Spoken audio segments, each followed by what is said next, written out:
It's a wonderful atmosphere, and when you actually think about it, you don't really feel like going because you feel like when you go, you're missing out on a lot. So I've learned a lot of things in this HMT that I'm going to take with me. How to put things in order, understanding that the basics of every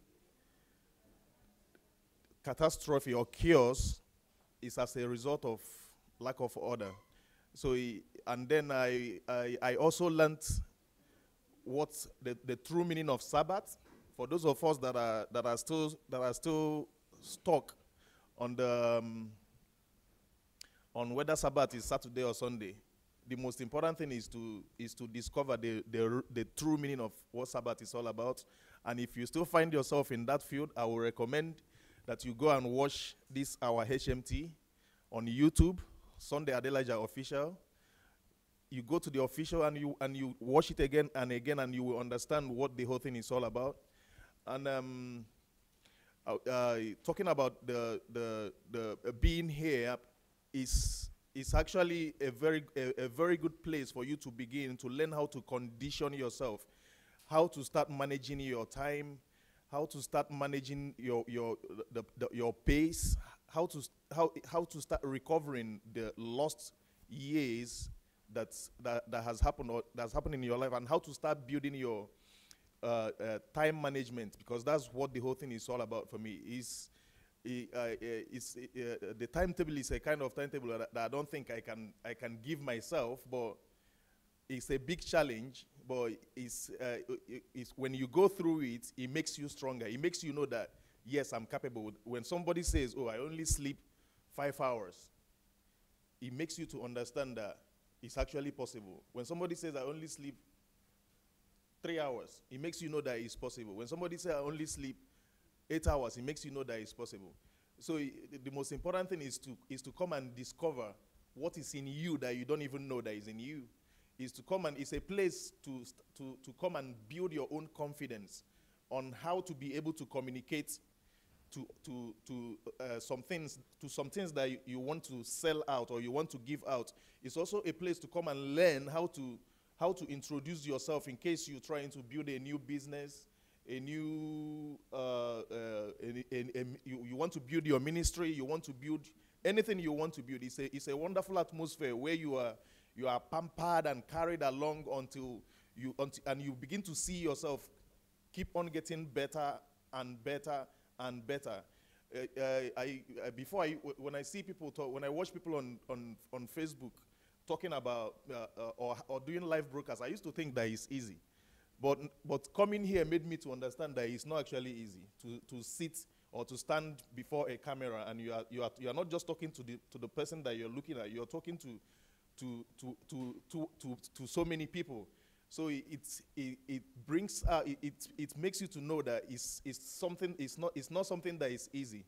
And another thing I appreciate here is the environment, the workers, the way everything is going, everything is in order. There is no chaos, there is no argument, there is no fight. Everybody knows their role, and it makes you to understand that it's something that you can take also on board on yourself, and then begin to improve in any area. It's something that you can use to improve in any area of your life.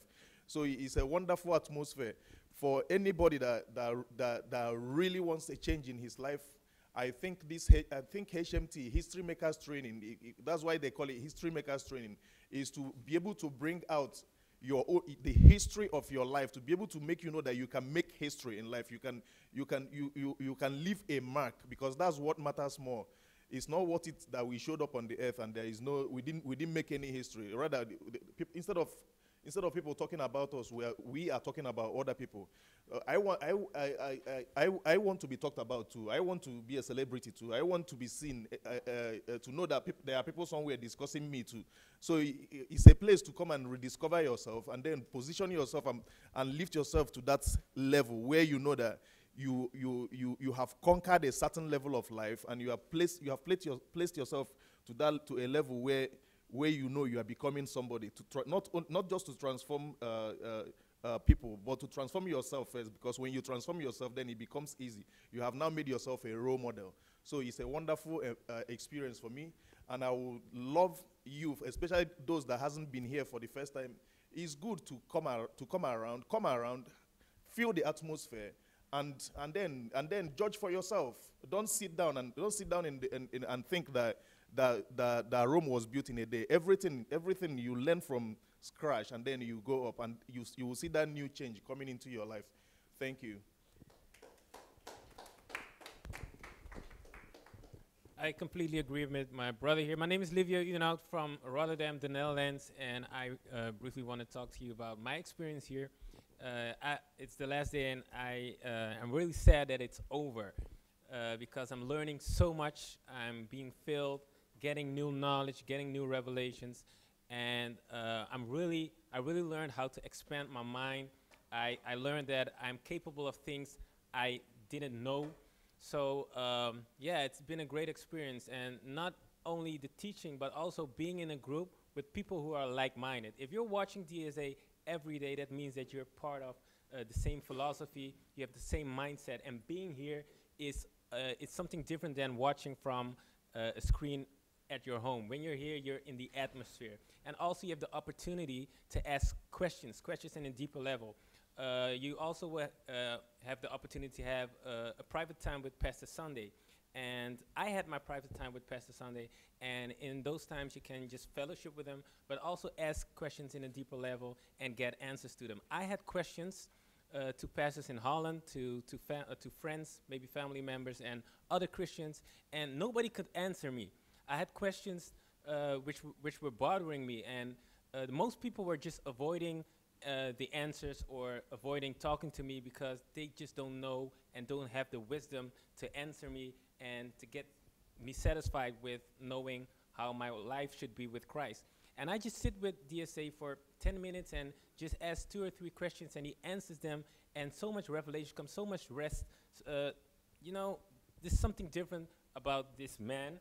Some people call him Mr. Genius, and when you sit with him, he says, well, I'm not any different than you are. You just need to know what the system is, what the principles are, and if you apply them in your life, you will have the same results. And one thing DSA taught me, he teaches us a lot, but one thing stays with me. He always says to me, follow the principles, follow the truth, live in truth, and then people will see it, and then your life will transform out of himself. So just come here if you have the opportunity. Leave everything you want to do in April. If you want to go on holidays or something, just leave it. It's a good investment. You will not regret it. This is my 2nd time, and I'm thinking about coming more and more times because, this is just so good to me. And I'm not even African. So if you're in Holland, if you're in Europe, and it doesn't matter who you are, this is good for you. So.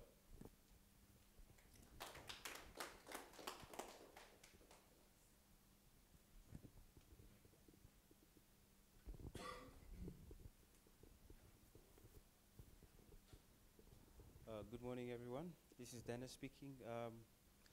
My HMT experience has been quite amazing, very fruitful. I've learned a lot. I've learned about law and order. I've learned that one just needs to put things in order in one's life in order to do things the proper way, or things in a manner that will lead to how should I put it? Things that will lead to your life being successful, your life living a life of meaning. And then it's not up to miracles, it's not up to magic, it's up to principles. Because if you read the Bible, you find that God applied principles. He applied laws to put things in order. And if one lives their life with that same order, with that same mentality, you will create many things in your life. You will create a different person. And then you'll be able to showcase what God is like to the world. Because when you live by principles, you live like God. And then your life is transformed. People's life are transformed. Not necessarily because you told them, but then you told them through your actions. That's one thing we have learned here, is that you start with the little things, you arrange them in order, and then you move on from there to the big ones.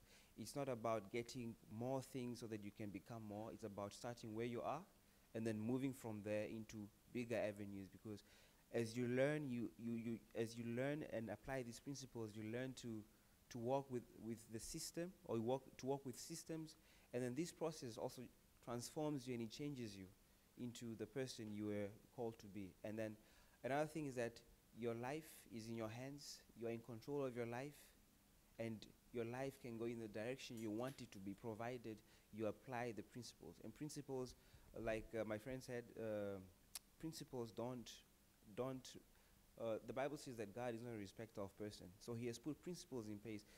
The sun shines not because you are a good person, you're a bad person. It simply shines because it was put there to shine on the earth.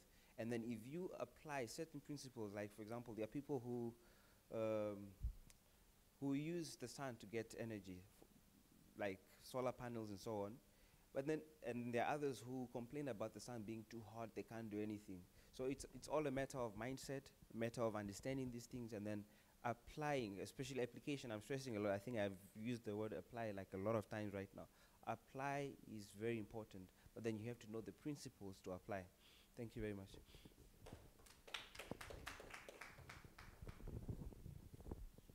Hello, good morning, everyone out there.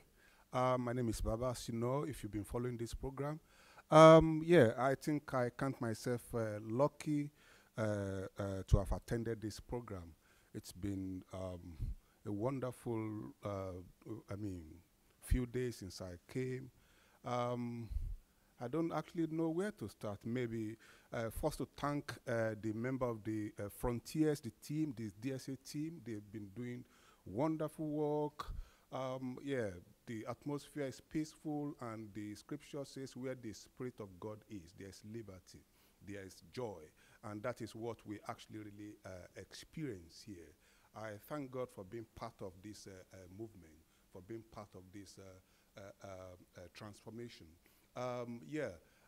Also, I would like to encourage you as well to find time to be part of this program, not just being on the platform.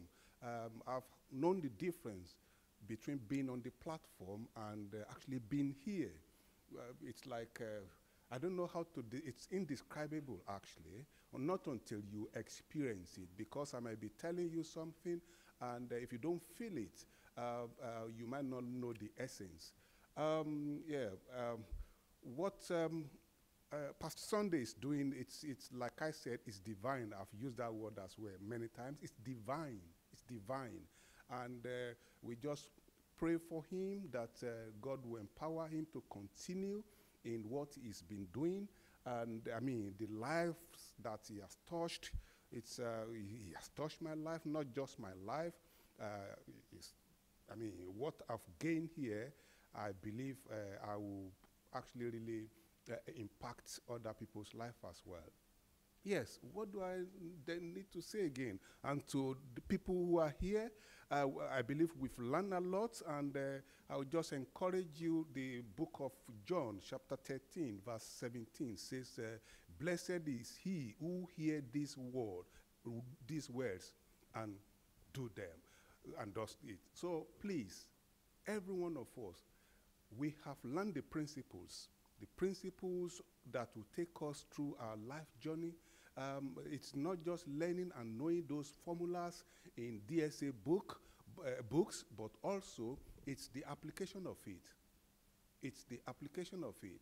So yeah, I encourage you all in our daily life, just to put those principles into practice, and I believe we will get results, because we have seen testimonies. People that comes here, it's not just one person, it's not just two person that comes here and testify and display. I mean, when they put those principles into action, I mean, the result that they get in their lives, we can see it's like success everywhere here. I was just speaking to the gentleman over there. I never imagined the testimonies that was coming out of his mouth. It was like, aha. When he's telling me someone I never even realized, he said, oh, I've got this, I've got my publishing company, I've got this. And I was just thinking, wow, wow, wow. So, and that is what we call the kingdom fruit. The kingdom fruit. It's not just until we get to heaven that we start experiencing the good things of life. But for us to, it's the way we live here on earth. What the scripture says we are. Once we are living it here on earth, then we will know that actually it will even be better in heaven. Thank you, everyone. And I will come over here again and again. The nature of my job is so packed, but I will try as much as possible to always take what what I've got here, take it with me to plan my life appropriately. And yeah, maybe I might not be here next one because I've got a lot of things that I've planned, but the other subsequent ones, I will make sure that I'm here. Thank you very much. God bless you, and God be with you.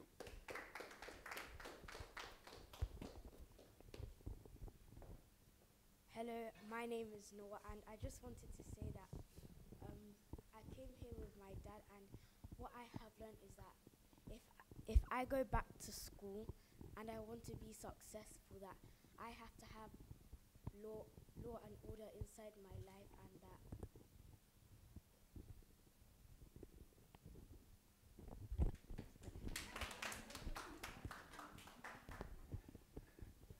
Hello, my name is Taribi, and this is the second time I've been here. I will start by thanking the great team who have been helping us, directing us, and even the cooking unit. I so much appreciate your work. I would like to describe my experience in a very nutshell. The first one I came, that's November. The thing I learned was that, I discovered that I am just a product of my environment. He made an instance where I brought two persons, and he said, this person is talking like this because she lived in a particular environment. And like that. And myself, I discovered that I'm just the product of my environment, so I don't really trust myself. I said, my identity is beyond this, so this is just my present time, but it gives me the belief that something greater is in me. And this one, this law and order, just puts me together to, to discipline myself and how to live an effective life that will also touch lives around.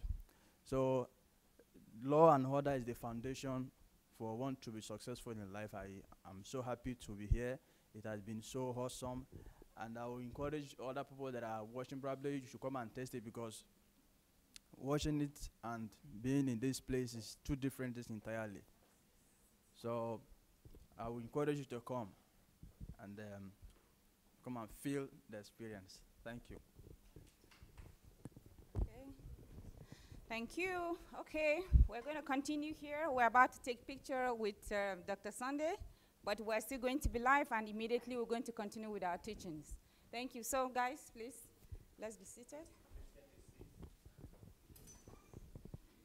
Musics.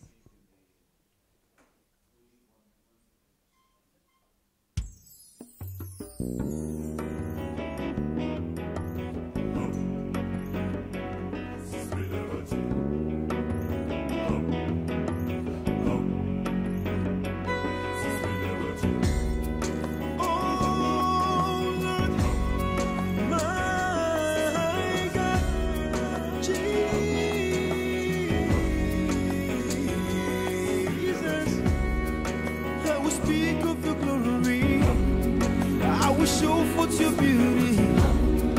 If I dance, it will be enough. And if I shout, it will be enough. I will speak of your glory. I will show forth your beauty. If I dance, it will be enough. And if I shout, it will be enough. For you are the great and mighty King. You rule in every nation. Oh Christ, my soul.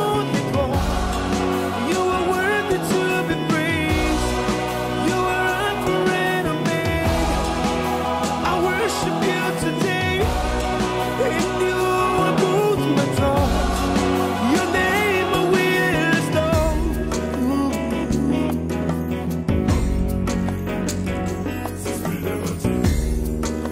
heaven speaks of your glory and the earth of your beauty.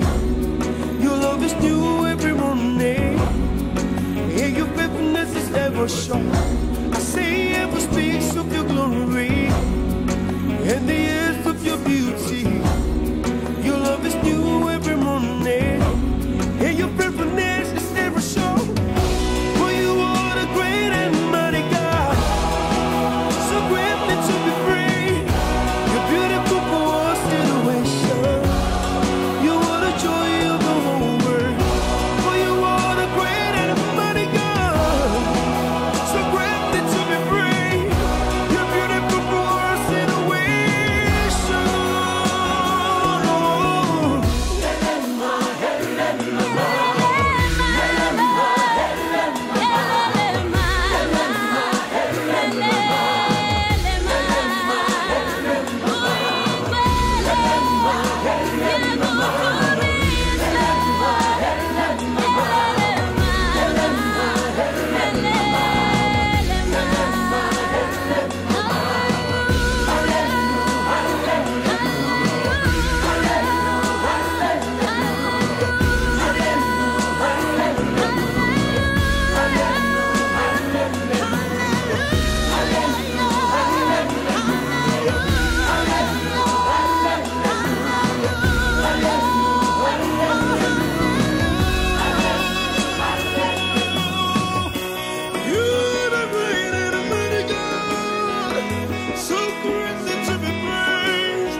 Baba, Okuna Tabata, Wayata.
am that I am, God. My trust is in you. Leader of the valley, my trust is in you. Hey, I put them on you. Oh yeah, my trust is in you. I put them all in you, Jesus. I put them all in you. Hey, my trust is in you. See my baby, yeah, yeah. I put them all in you. Hey, yeah, yeah, yeah. My trust is in you. Yeah, yeah, yeah. I put them all. I put them all in you. My trust is in you. He see he can do.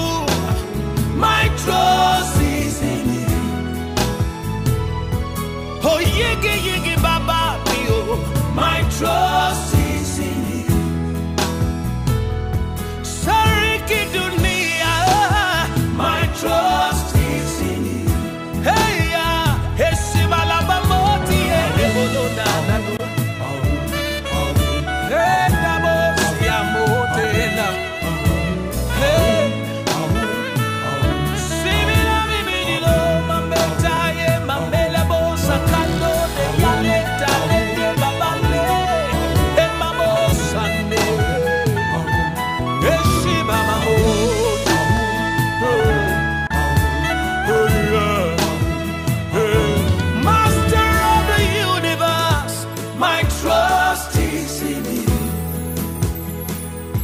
My miracle walking God, my trust is in you. King of glory, my trust is in you. Abada bada, my Father, my trust is in you. Hey, I put them on you. My trust is in you. I put them all in you. Jesus, my trust is in you. Hey, yeah, yeah. I put them all in you now. My trust is in you. Isumi amambete alebo siane. Hey, Baba. My trust is in you. Oh, oh. Kabiosi, oh, Baba. My trust is in you. Hey, I put them all in you. My trust is in you. Hey, I am Masuli, I'm a tired. Hey, my trust is in you. I put them all in you. God, yeah, yeah. So, Mama, yeah. My trust, hey, in you, God, in you, mighty one. I put them Lion of the tribe of Judah. Hey, my trust is in you.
never shown.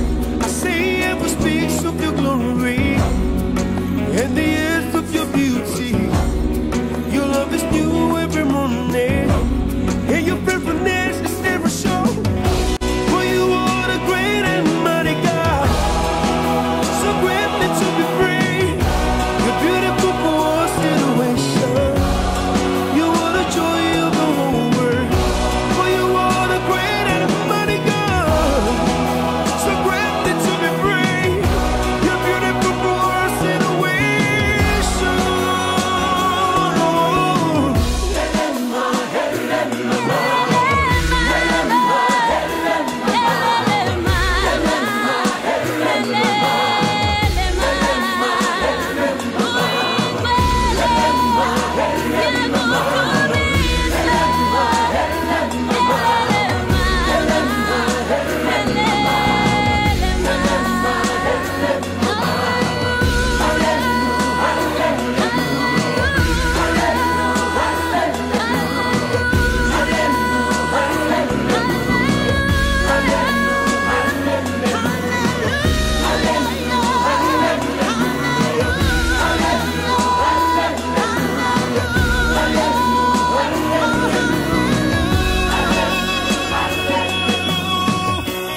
You're the great and mighty God, so greatly to be praised. Beautiful for all generations.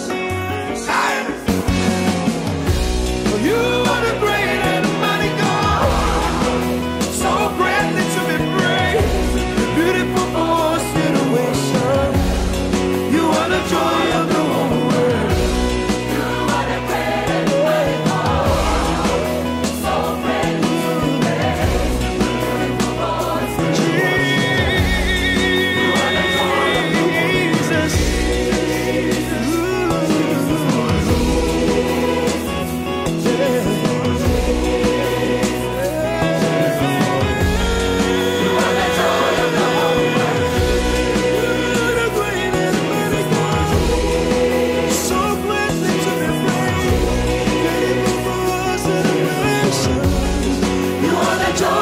whole world.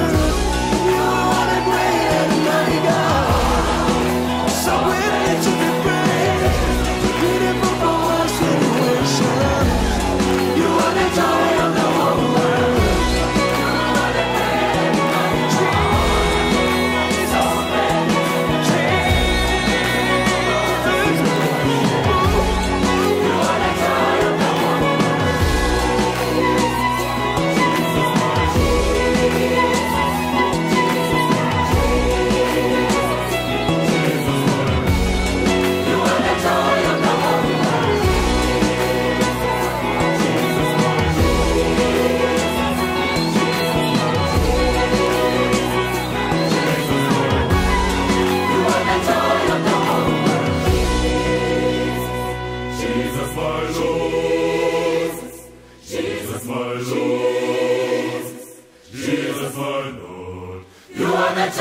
the whole world.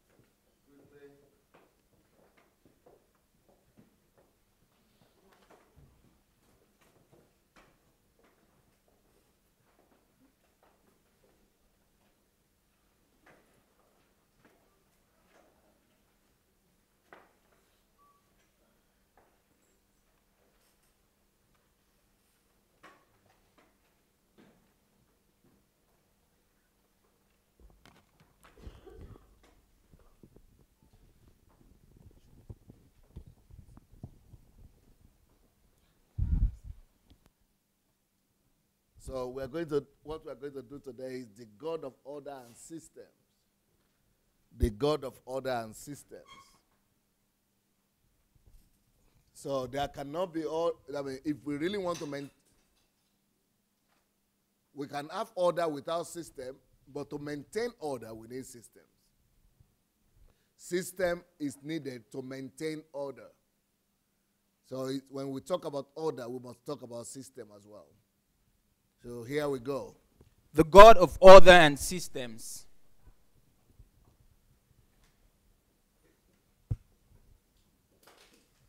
That is why God needed to come up with laws, statutes, commandments, rules, measurements. Now, all these features, laws, status, commandment, rules, and measurement, you could say they are the ingredients through which order is built. So you make order and build order out of laws, status, commandments, rules, measurement. So these are the instruments of maintaining order or building order and systems. Order is basically a state where all function well and productively in its proper place. Yep. Leviticus 19:35-37. Ye shall do no unrighteousness in judgment, in measures of length, of weight, of quantity, just balances, just weight, a just ephah, and a just hin shall ye have.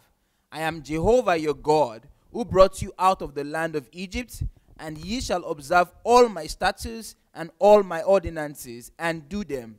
I am Jehovah. He's talking about status, observing all my status ordinances. Then he talks about judgment, measures. There are standards, measures, length, weight, quantity. All these things are part of order. All these are particles of order and system. Balances, weight, effort, justice.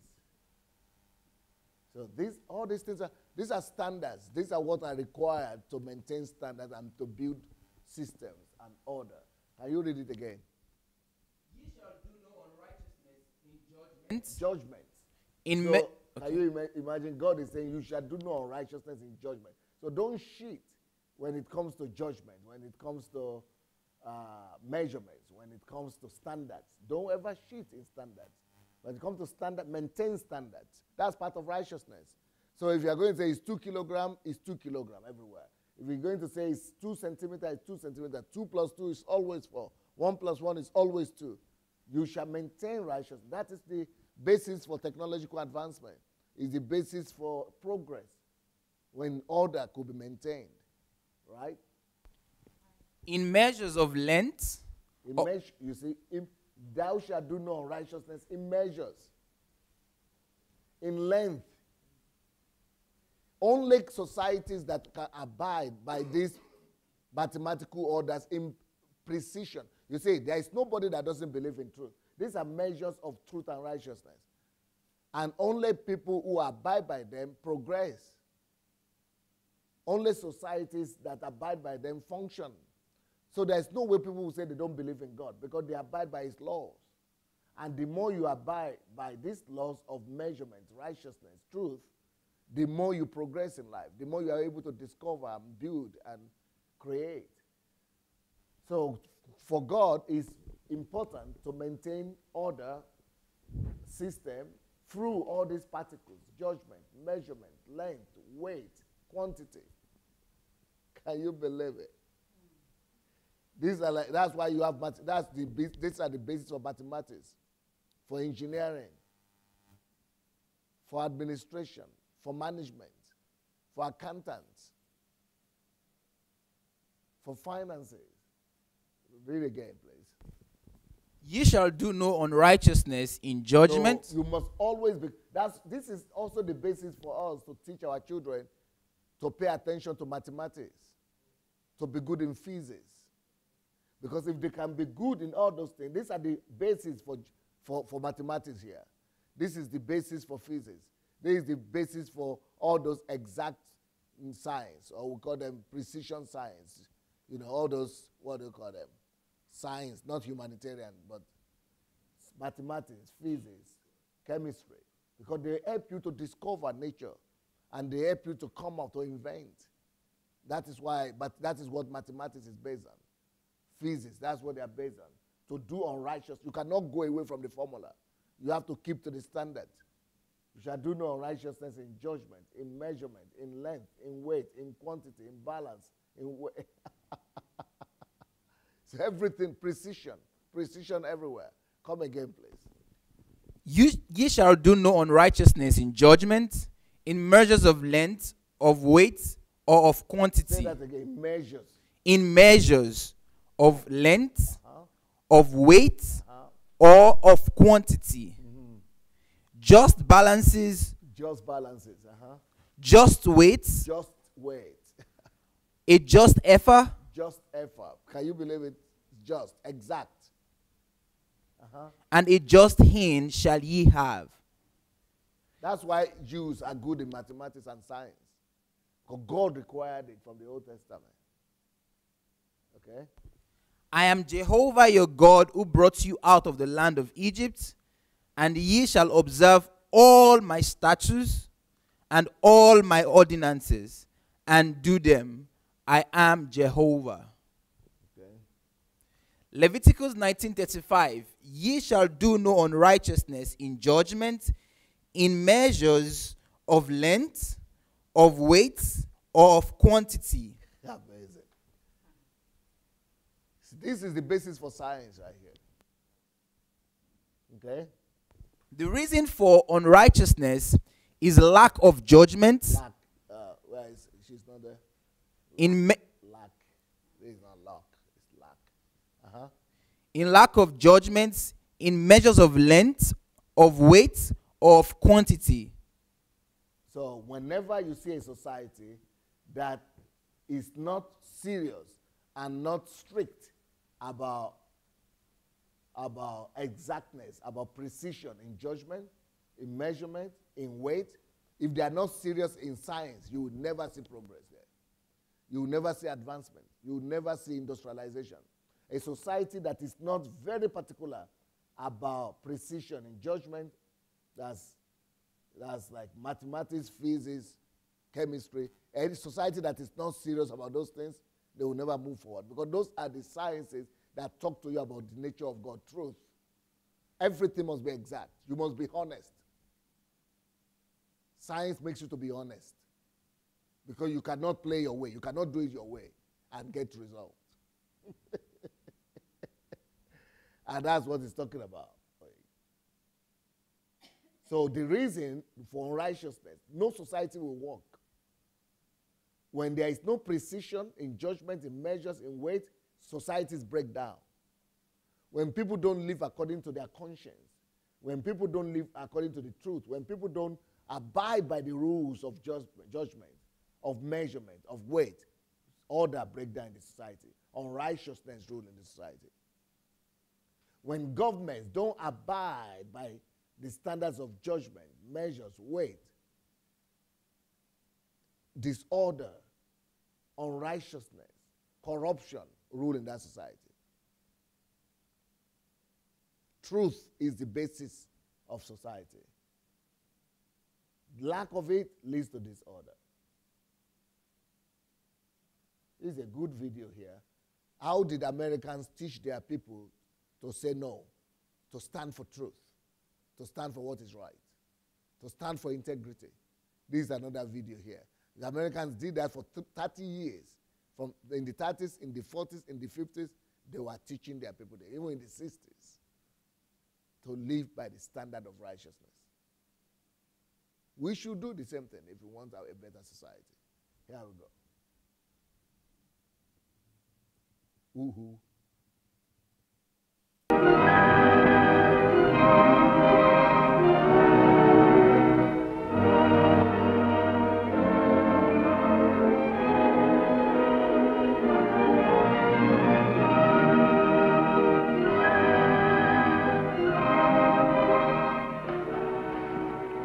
How to say no.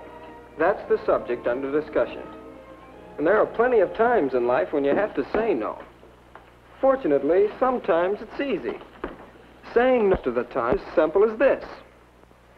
No. Thanks for asking me, but no. Yes, sometimes just plain no is best. But sometimes such a direct no would offend people, cause you to lose your friends, make you seem to disapprove of them. And if you just take a subscription for only 1 year, I can get that bicycle. Well, new suit, new hair, new gloves. Do you like them? Well, we're through with that guy. Yeah. Too chicken to pick up some dames with us. You're coming, aren't you, Johnny? Well, how can you say no and still keep your friends? Now, that's quite a problem sometimes. Well, let's sit in on a discussion of that problem. Come in. Here are some of my friends. I think you'll find they have helpful opinions. I'd like to present Marty and Lucy, Nora, and Howie. Hi, gang. Oh, and I'm Bill. Well, we're going to discuss saying no and still keeping your friends. But you'll see better what we mean if we get right to our examples. Marty, I believe you had an incident you wanted us to discuss. Well, Go ahead.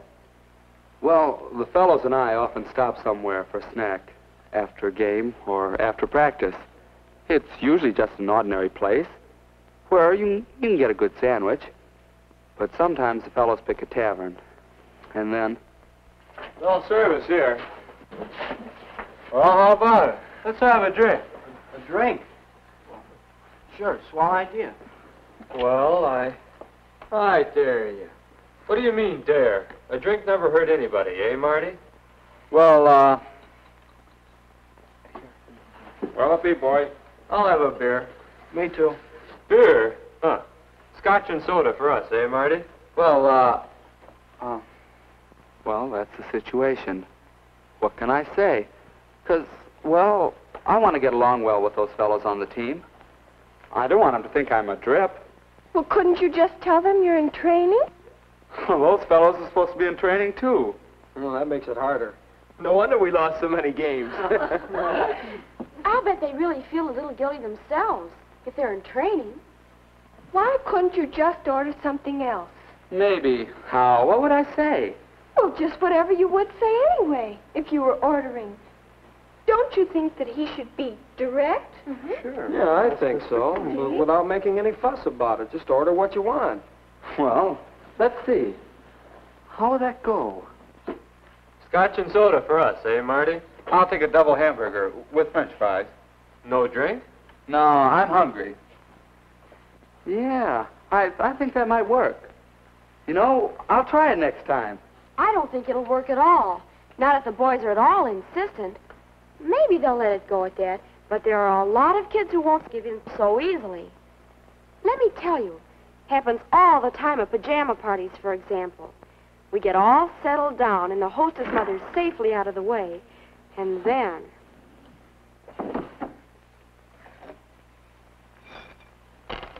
Boy, I'm dying for a smoke.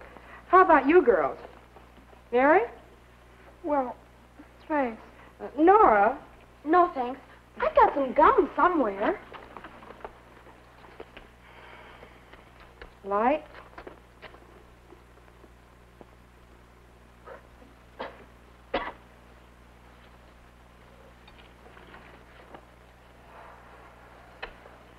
Sure you won't, Nora?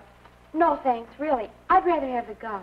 Oh, come on, Nora. Be a good sport. Yes, try it. Just this once. Here, take a puff on mine. See what I mean? No just doesn't mean no to some people. Well, I don't think she's very much of a hostess. If she forces things on you like that... Well, there's some consolation in that. But seriously, I can't give up a friend just because of one little fault like that. How can I say no and really make it stick? Why don't you try some parlor tricks? You can always distract attention with a good card trick. Here, Oh, take card, oh, take card, take card. Come on. You're the one that's distracting now. No, wait. Distraction is an answer. Oh, I don't mean card tricks, but you can say no and change the subject. Bring up the latest gossip. Sure, maybe. Could be. You see? Oh, Howie. Well, let's see how that might work. Here, take a puff on mine. No thanks, Rose. Oh, go ahead. Say, have you heard about Ted and Margaret breaking up? No. Well, who's she out after now? Yes, what's the story? Well, I guess that Ted is... That may be a pretty rosy version of what would happen. It might work, though. See, distraction. Change the subject. Well, It I hope takes you more got the than idea. changing the subject to... The whole idea is that Well, what about the problem of... values have to be taught. Values have to be taught. That's the whole idea. So here, the value that's being taught is the value to learn to say no. And any other value you want to say. To create order, there must be a system to it, a precision to it. Okay, we'll continue here. Righteousness in judgment means disorder and chaos in justice of the land. So there will be no order and justice to the poor, the widows, orphans, and the judiciary will collapse. You see, God, it is part of order for justice and judgment to be in society. And there must be precision in it. Order in judgment, order in justice system. What are the consequences? The poor, the widow, the orphans will either be cared for or will be abandoned. The poor.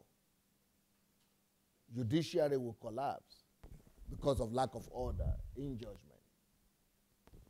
The first duty of a government is to maintain law and order so that the life, property, and religious belief of its subjects are fully protected by the state. Can you believe it? That is a Muslim person who even understands it.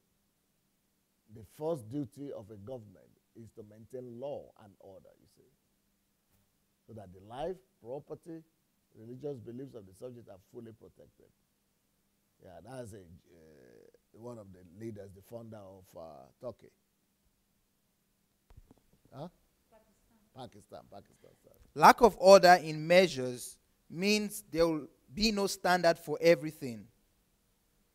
Building. So if there is no precision and no order in measures, so that means it will lead to a lack of standards.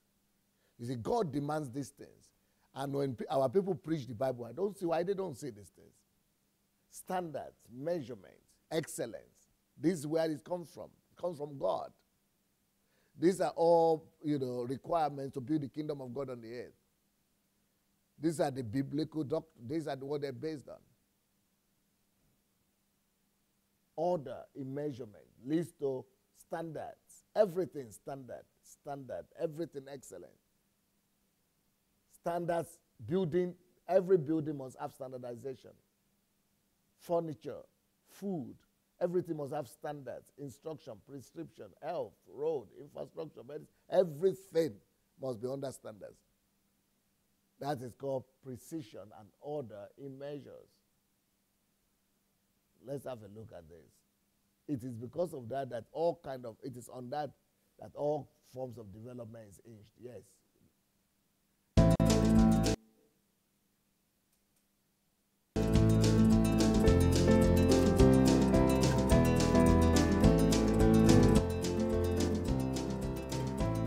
So technological development, like I said, is based on precision.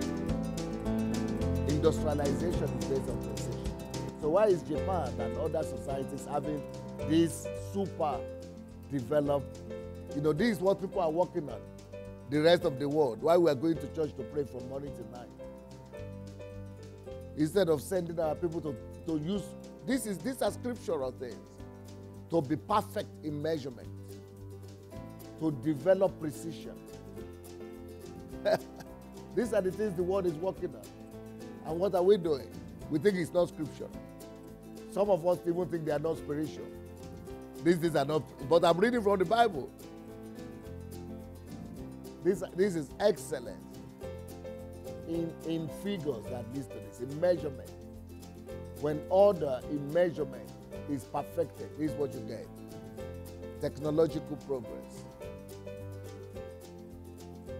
Super urban development.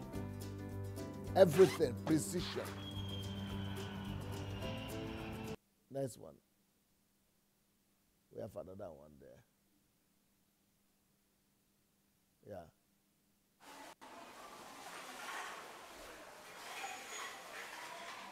Should I try it?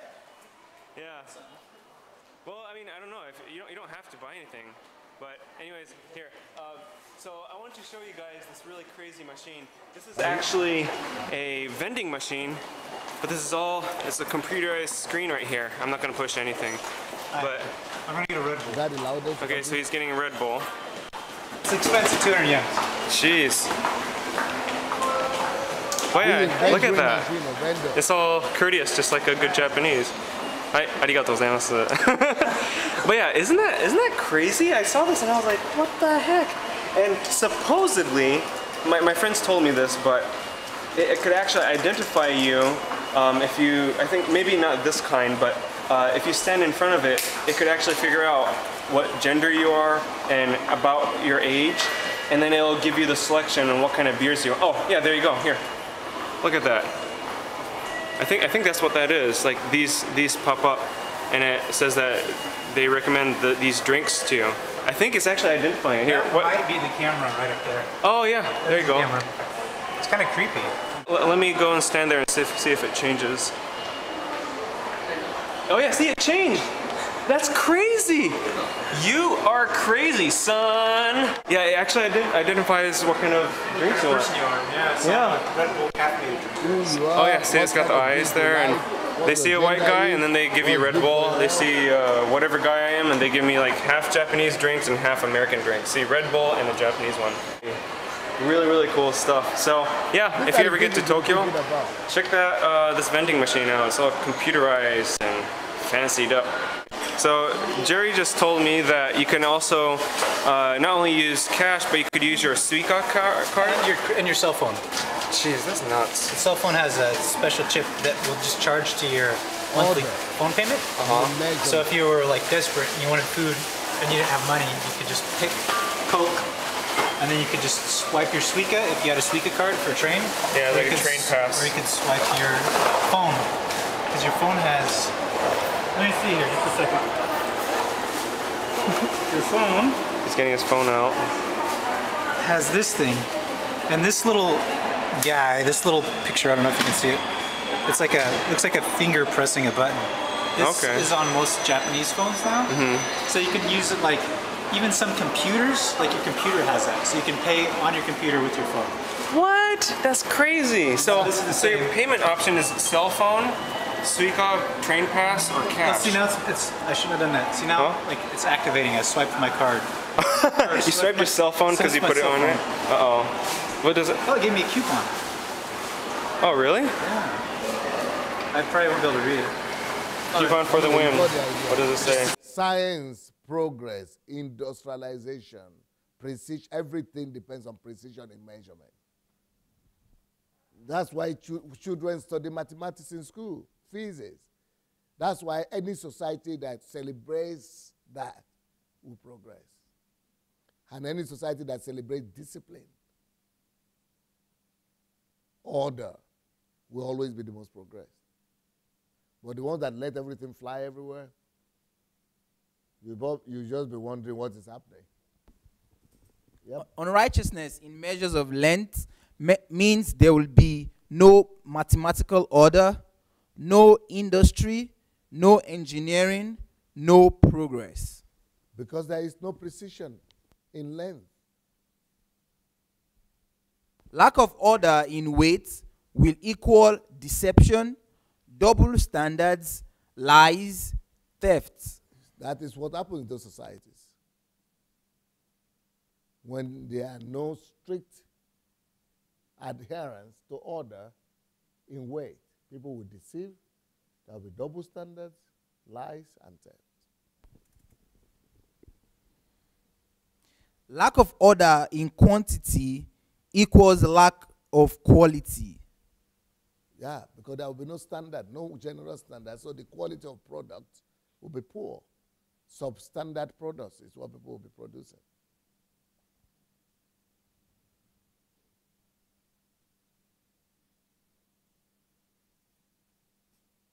let's look at this and see what lack of order leads to. Please. No, let's start from the first one.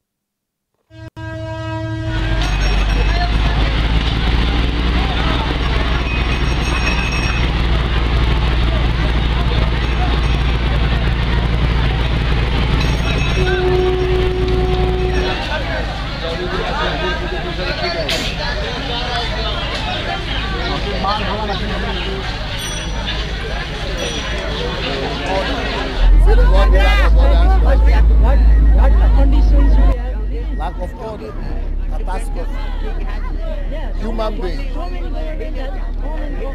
Even Nigerians are shocked. Huh?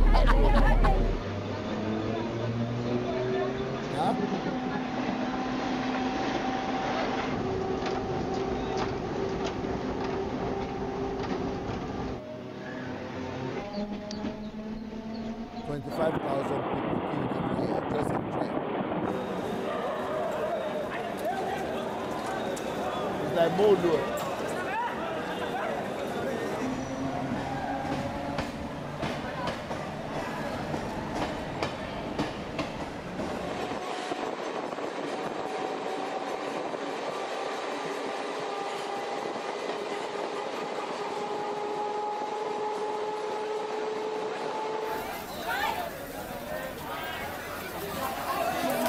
It was like a order.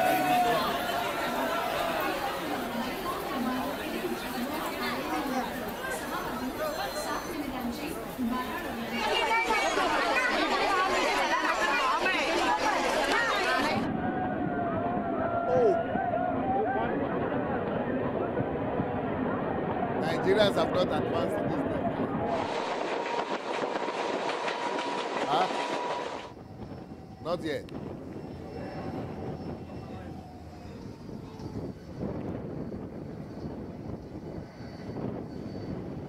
No.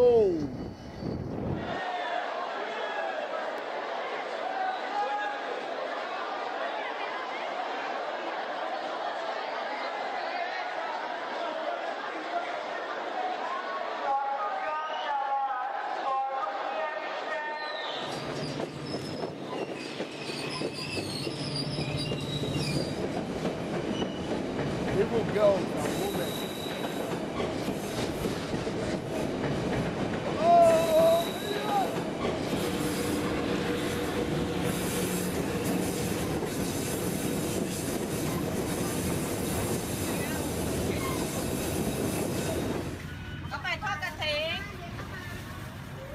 Market. They also have market in the middle of the railroad.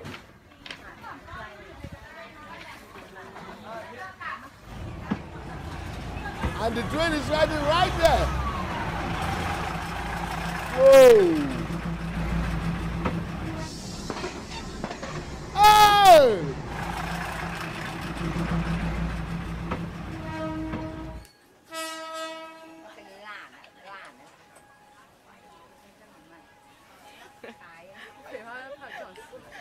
And people are sitting down there flying, finding themselves. Unreal. Unreal. Ah.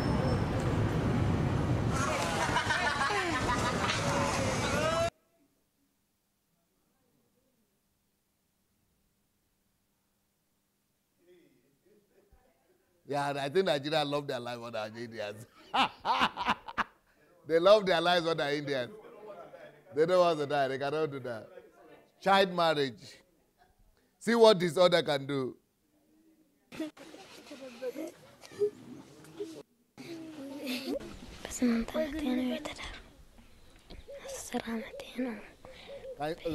Let's start all over again. You have to read.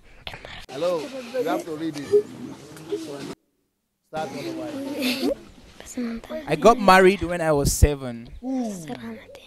I'm 10 years old. I don't want to get married. I want to go to school.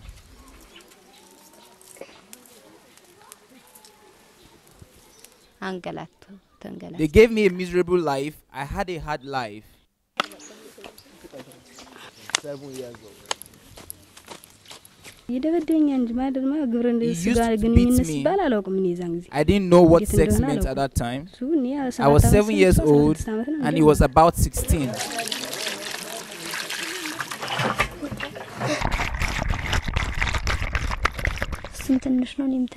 We were very young, we didn't know anything.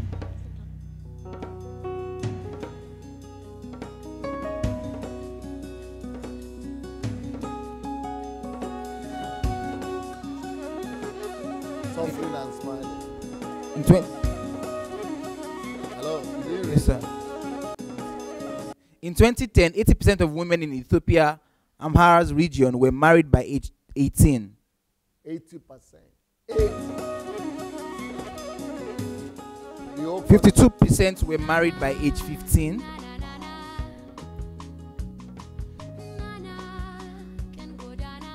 The Amhara region has the highest rate of child marriage in sub-Saharan Africa.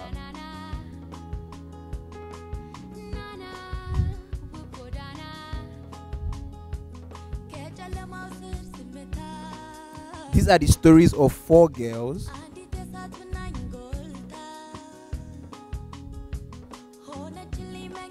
Banchau, 20 years old, married aged 7. I was married at age 7, but I didn't know anything about it. They took me to the market and said they wanted to buy me clothes. Mesret, 10 years old, married aged 7. When I woke up in the morning, there was a party at my house. They asked me to sit somewhere, and in the evening, they took me. See what lack of order does to society. Emmet, 22 years old, married 3 times. On my wedding day, people were dancing and eating the whole day. Then they gave me a piggyback and took me away because the horse didn't work. When I wanted to go back home, my husband beat me. My mother-in-law said, "Why are you not sleeping with him?" So I started to sleep outside, and then I ran away. From the first day, I was not happy there. I was crying a lot. I went to my parents' house. They said, "We don't want to be called the parents of a spinster." So they sent me back.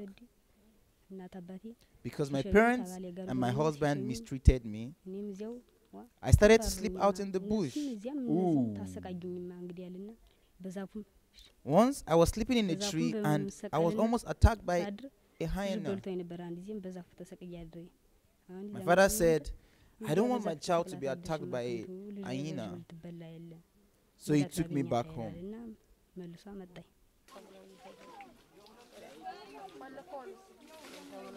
Tishinesh, 18 years old, married age 10. My mom didn't have much. She used to rent her land and herd cattle. When I asked her to send me to school, she refused. If she had sent me to school, it would have been cool. If I had a daughter, I would send her to school, and I wouldn't force her to marry. When I see people getting married, when they feed each other and they walk holding hands, I really envy them. I don't want my daughter to repeat the life I had. I want my daughter to be happy. My misery is enough.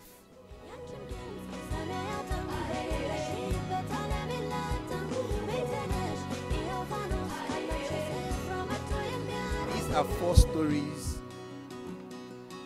There are more than 9 million girls in Ethiopia. Let's make sure they all have a choice. You see why we almost go back to Africa? End child marriage. Oh.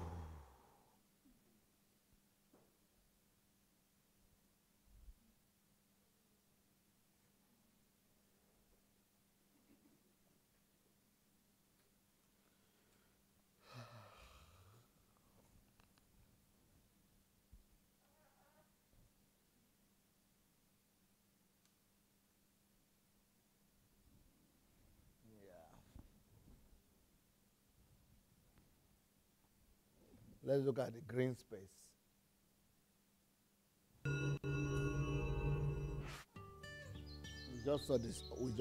Hi, my name's David Bentley, and I work for the City of London Corporation. Standing here, I could be miles from the nearest town, but in fact, I'm on Hampstead Heath, managed by the City of London Corporation, and only 5 miles from Trafalgar Square. London is the third greenest major city in the world, with 40% of its surface covered by public green space. So, what do London's public parklands, forests and gardens do for Londoners? The City of London owns and manages almost 11,000 acres of public green spaces in and around London. And together with BOP Consulting, we have carried out a literature review of the research that identifies the benefits that workers, businesses and visitors enjoy as a result of the green spaces. 11,000 green spaces. Many studies show the benefits of green spaces in improving air quality. Trees help to improve air quality by absorbing pollutants and producing oxygen. Trees also regulate air temperature, critical in busy and often polluted urban environments. Urban green infrastructure has a key role in managing the impact of carbon emissions, a problem in all big cities and linked to climate change. Trees capture and filter carbon, thereby mitigating emissions and their negative effects on people and the environment. Green spaces and trees provide natural drainage, helping to alleviate flood risks and also act to filter pollutants from soil and from water. Typically, built-up areas have little to offer wildlife, but a network of green spaces in a city offers a home to plants and animals, allowing populations to become more diverse and resilient.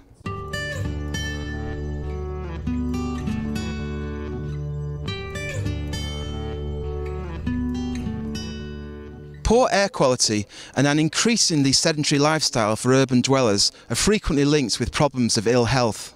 In particular, cardiovascular and respiratory diseases and obesity in adults and children are linked. By providing space for exercise and improving air quality, green spaces help to counteract such health problems. Access to green spaces such as parks and woodlands also reduces stress, evoking positive emotions and promoting mental well-being.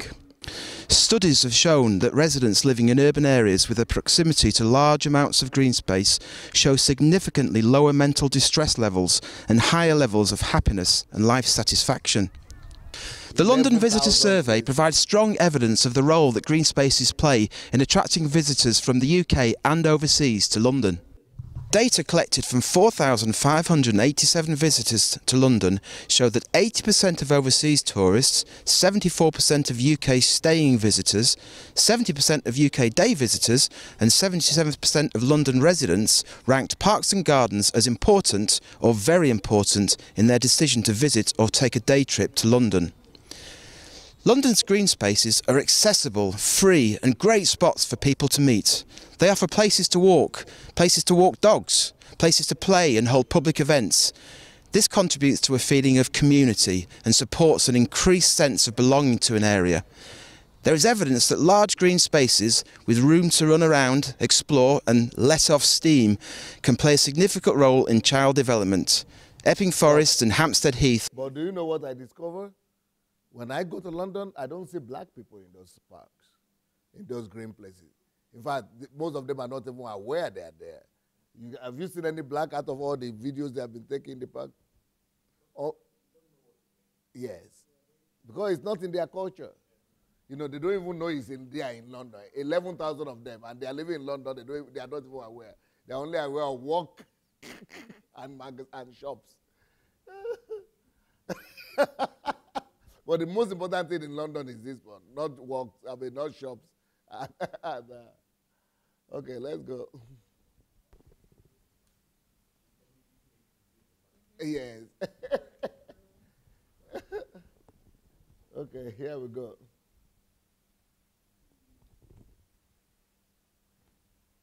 Leviticus 19:36. Just balances, just weights, a just ephah, and a just hin shall ye have. I am the Lord your God, which brought you out of the land of Egypt. You see, just precision everywhere. That is what progress engines are. Statistics, calculations, figures, facts are all essential parts of the kingdom of God. When was the last time you heard that? Statistics, calculations, figures, facts, essential part of kingdom of God, because they help you to build the kingdom of God here on the earth. But our people just want to be spiritual. Spirit, spirit, spirit. They help us to bring the reality of heaven to the earth. It's impossible to duplicate heaven on earth without measurements, figures, standards, etc. Those are order. Mathematics helps us to create order. Physics helps us to create order. Science helps us to create order. Biology, chemistry, biochemistry. All these things help us to create order.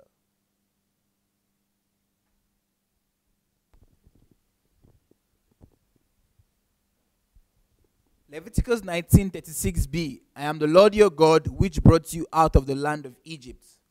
God is repeating his name to Israel as a God of order and systems. See, all these things you see here, this is mechanism, system, and it's only possible to build factory, system, mechanism, machine, only through systems, order and systems.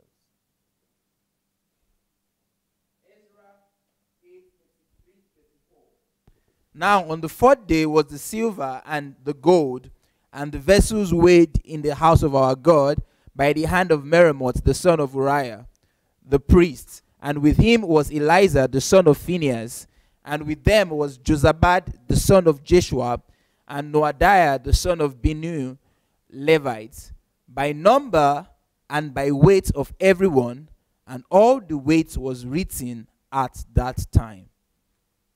He tells us a very important aspect about order. Numbers, weights are written down. Can you believe it? Numbers, weight, written, documentation. Job 38:4-6. Where wast thou when I laid the foundations of the earth? Declare, if thou hast understanding. Who hath laid the measures thereof, if thou knowest? Or who hath stretched the line upon it? Whereupon are the foundations thereof fastened? Or who laid the cornerstone thereof? The process of creativity is not possible without the law of order and systems.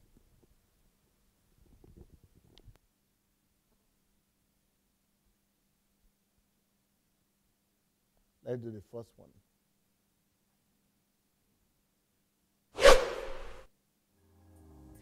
Kinetic buildings can reposition parts of their structure to change their appearance, to create different usable space, or to respond to environmental conditions.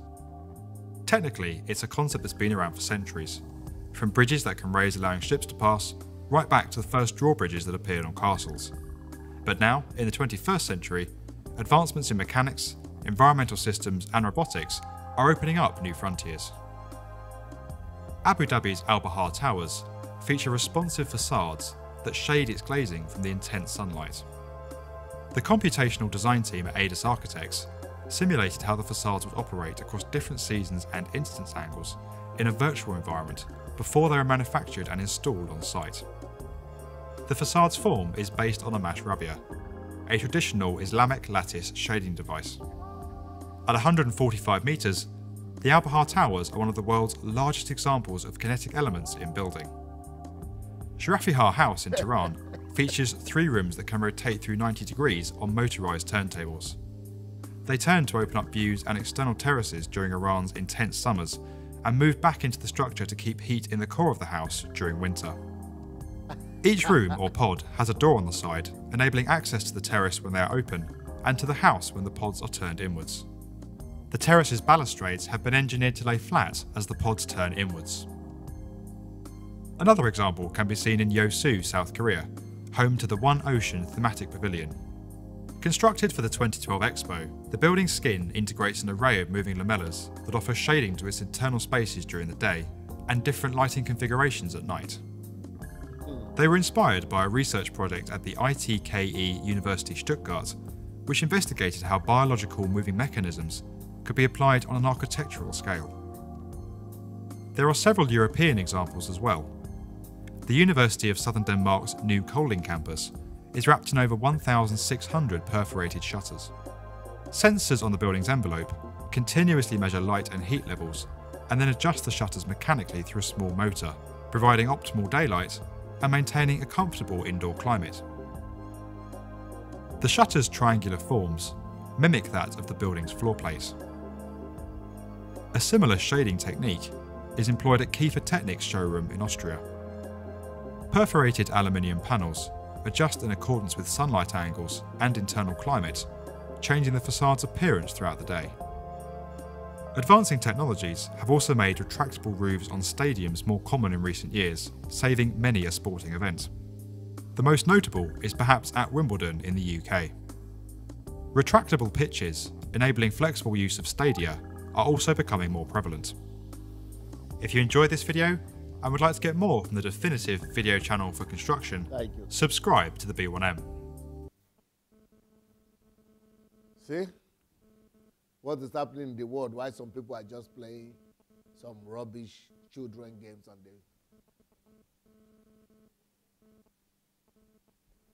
Okay, here we go.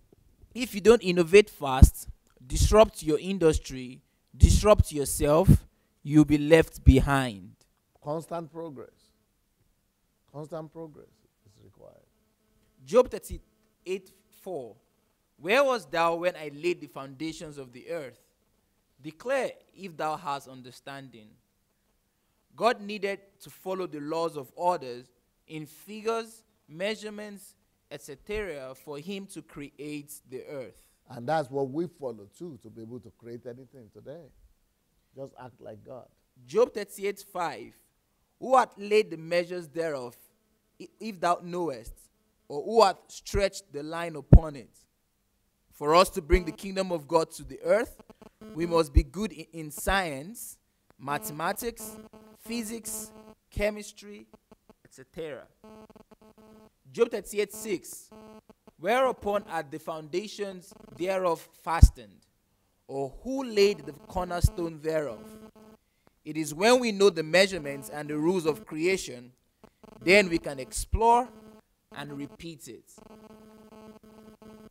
God does not bless disorder. God blesses only order.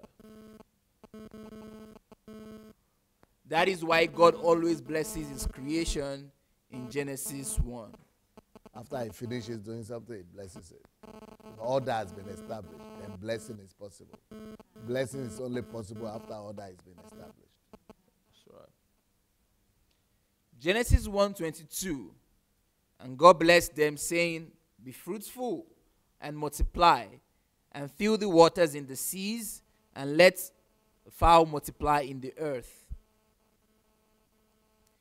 Genesis 1:28. And God blessed them, and God said unto them, be fruitful and multiply, and replenish the earth, and subdue it, and have dominion over the fish of the sea, and over the fowl of the air, and over every living thing that moveth upon the earth. Blessing is only possible after order has been established. Hence, God calls himself a God of order. You see? So for us to think that God will bless Africa when we are not putting order in place, that's why all the mountains we go to, all the prayers we do, they don't follow order. We violate the order. We pray, nothing is happening. But in Europe, nobody is praying anything. They just do order, blessings, they come. They just put order, all kinds of blessings are following them, even without them asking for it. The thing is chasing them everywhere. Gale, what anije do ser ko et par fashibuni soberuti wo. Ati zala is kazala niktono yedi. Begom daganai.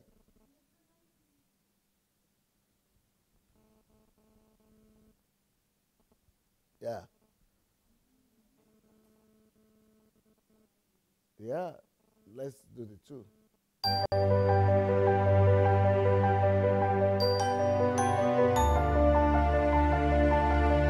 Truly, that is Holland.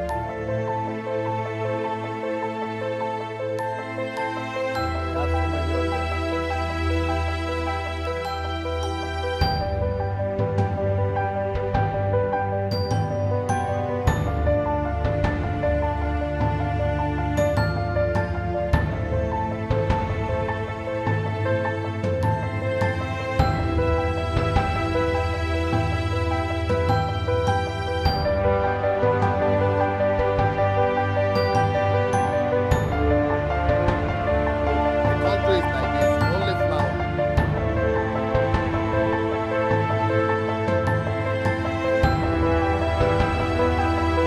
While we are cooking this plate with the cats.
In Nigeria, they will say, you don't get job, that's why. How can somebody just sit down and be planting things like this?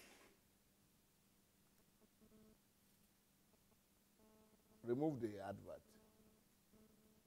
Okay, let's see the best garden. 10 most beautiful gardens in the world. Number 10. Open to the public only one day a year, the Garden of Cosmic Speculation takes science and maths as its inspiration. Quite simply, there isn't another garden like it in the world. The garden was set up by Charles Jenks, together with his late wife Maggie Kenswick, and is located at Portruck House near Dumfries. That's in Scotland, by the way. It was set up in 1989 without the usual ideas people have when they create a garden. Horticultural displays very much take second place in this garden. Instead, it is designed with ideas in mind, and to provoke thought, or at least speculation, about the very nature of things. Number 9. Yuyuan Garden is believed to be built in the Ming Dynasty more than 400 years ago. Built in traditional Chinese style with numerous rocks and tree garden areas, ponds, dragon-lined walls, and numerous doorways, and zigzagging bridges separating the various garden areas and pavilions. In the past over 400 years, Yuyuan was restored and reopened several times. Because of the downfall of the Pan's family after Pan Yundan's death, Yuyuan was slowly out of use and was once in a mess. Although later the garden was renovated by the local rich people, several civil wars in the mid-19th century caused huge damage. In 1956, after Shanghai's liberation, the city government rebuilt the garden and recovered its elegance and beauty. Yuyuan Garden was at last reopened to the public in 1961. Number 8. Also known as the Jardin Botanico Fanchetta Rikspeiter. The Botanical Garden of Curitiba is a garden located in the city of Curitiba, the capital of the state of Paraná, and the biggest city in southern Brazil. It is the major tourist attraction of the city, and it houses part of the campus of the Federal University of Paraná. Opened in 1991, Curitiba's trademark botanical garden was created in the style of French gardens. Once at the portal of entry, extensive gardens in the French style in the midst of fountains may be seen, as well as waterfalls and lakes, and the main greenhouse of 458 square meters, which shelters in its interior copies of characteristic plants from tropical regions. It rolls out its carpet of flowers to the visitors right at the entrance. The Botanic Museum, which provides a national reference collection of native flora, attracts researchers from all over the world. It includes many botanic species of the moist Atlantic forests of eastern Brazil. Number 7. The impressive Royal Botanic Gardens in the Kew district of London encompasses 326 acres of land, and you can discover more than 50,000 different species of plants. This historic garden is also a World Heritage Site. Besides the beautiful gardens, you can also explore art galleries, greenhouses, unique edifices, and climatic zones. The Princess of Wales Conservatory is another important greenhouse in the Kew Gardens you want to visit. This greenhouse contains 10 different climate zones controlled by computers. You can find desert plants, carnivorous plants, and different types of orchids in this conservatory. There is also a 59-foot-high treetop walkway that brings a beautiful view of the surrounding places. Number 6. Bouchard Gardens is one of the most famous gardens in the world, which is counted among the best of the best. The breathtaking views will keep you stunned for some time when you first visit the Bouchard Gardens. Spread over an area of 50 acres, the Bouchard Gardens is placed near Victoria on Vancouver Island. There's never a dull season at Bouchard Gardens, which keeps itself vibrating all throughout the year, from the summers to the chilly winters. 50 acres. Number 5. In designing their works, Japanese gardeners seek to create an ideal landscape within a particular space. Kenrokuen in Kanazawa is considered to be one of the finest examples of Japanese gardens, built over the course of 200 years, starting in the mid-17th century. In fact, it is one of the 3 great gardens of Japan, along with Korakuen in Okayama and Kairakuen in Mito. Number 4. An unprecedented wealth of spectacular floral displays planted in endless varieties, alternated with beautiful works of art. Keukenhof is unique, world famous, and has been one of the most popular destinations in the Netherlands. The garden is home to 7 million tulips, which includes special hybrids that have been or are being developed. In fact, Keukenhof's pride and joy is the truly awe-inspiring Russian black tulip Baba Yaga. Number 3. The popular Chateau de Villandry in Indre-et-Loire of France has 6 magnificent gardens. The upper terrace features sun garden. Next terrace contains water garden, followed by ornamental garden, and the lower terrace contains herb garden. Surrounded by lime trees, the sun garden in the top terrace contains beautiful meadow plants. The water garden of Villandry is an ideal place for relaxation, and you can find a number of beautiful fountains and lawn spaces in this garden. Number 2. This incredible park is situated in Pattaya, Thailand. It is popular among tourists because of stunningly beautiful landscapes and marvelous views. Everything there seems to be from a fairy tale. It is full of Thai-style houses, villas, banquet halls, restaurants, and swimming pools. A vast 600-acre area was bought by Mr. Pisit and Mrs. Nongnuch in 1954. This land was predicted to be a fruit plantation, but Mrs. Nongnuch made a trip abroad and came back with a firm decision to create there a tropical garden of ornamental plants and flowers. In 1980, it was opened to the public and got an official name, Swan Nongnuch. Swan means garden, since it is a place where everybody concerned can get acquainted with Thai culture and cultural shows. More than 2,000 visitors go there every day. This garden always looks as it does today. Also, it is a conservation place for many plants and palms. Number 1.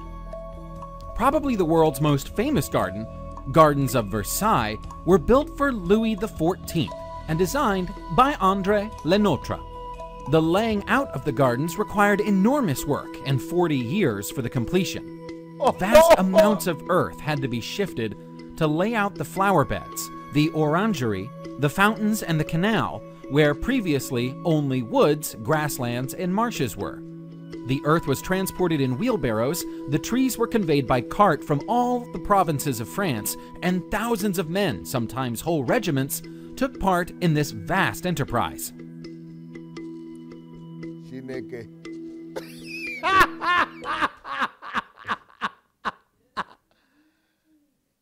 For the love of order. Nah.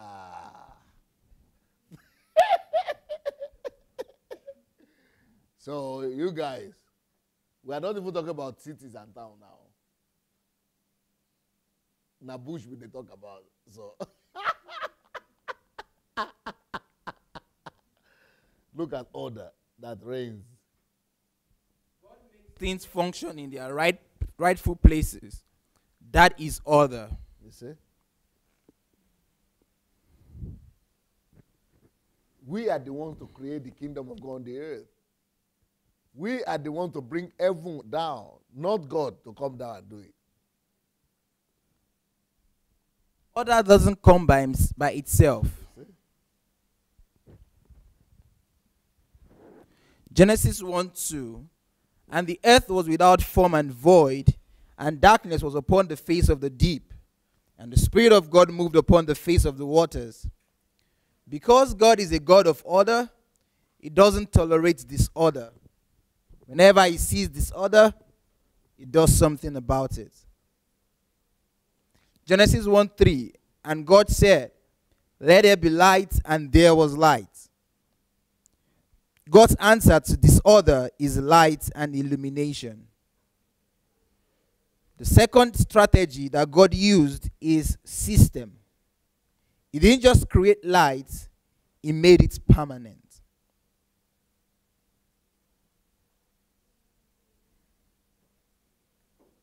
We've gone through the operating system and looked at everything and asked, how can we simplify this and make it more powerful at the same time? Steve Jobs. Genesis 1:4-5. And God saw the light, that it was good, and God divided the light from the darkness. And God called the light day, and the darkness He called night. And the evening and the morning were the first day. God went through the process of creative system. The light was separated from darkness, creating the system of time and seasons, days, months, years.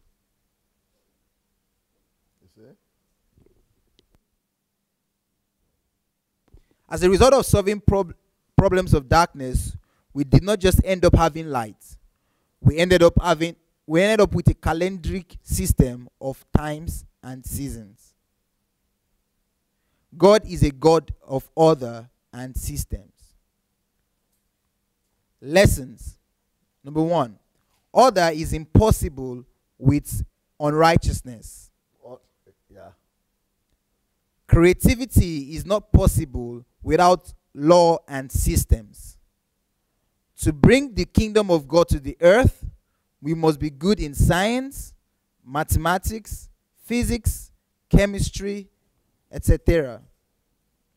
When we know the measurements and the rules of creation, then we can explore it and repeat it.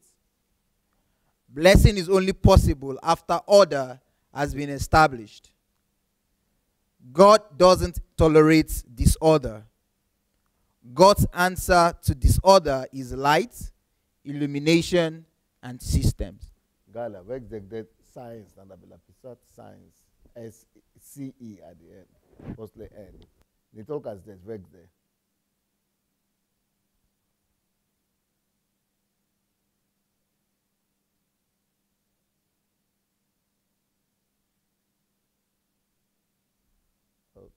Let's go back.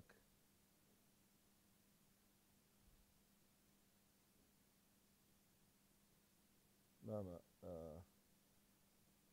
Towards the end.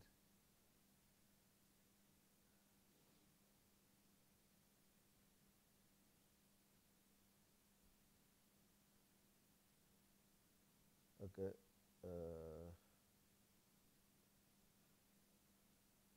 Yeah, let's show this. Number 10. I mean, yeah, that one.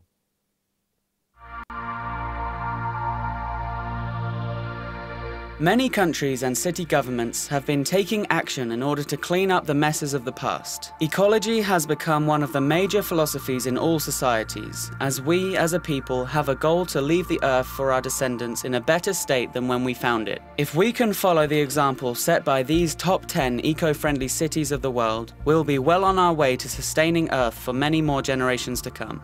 Number 5.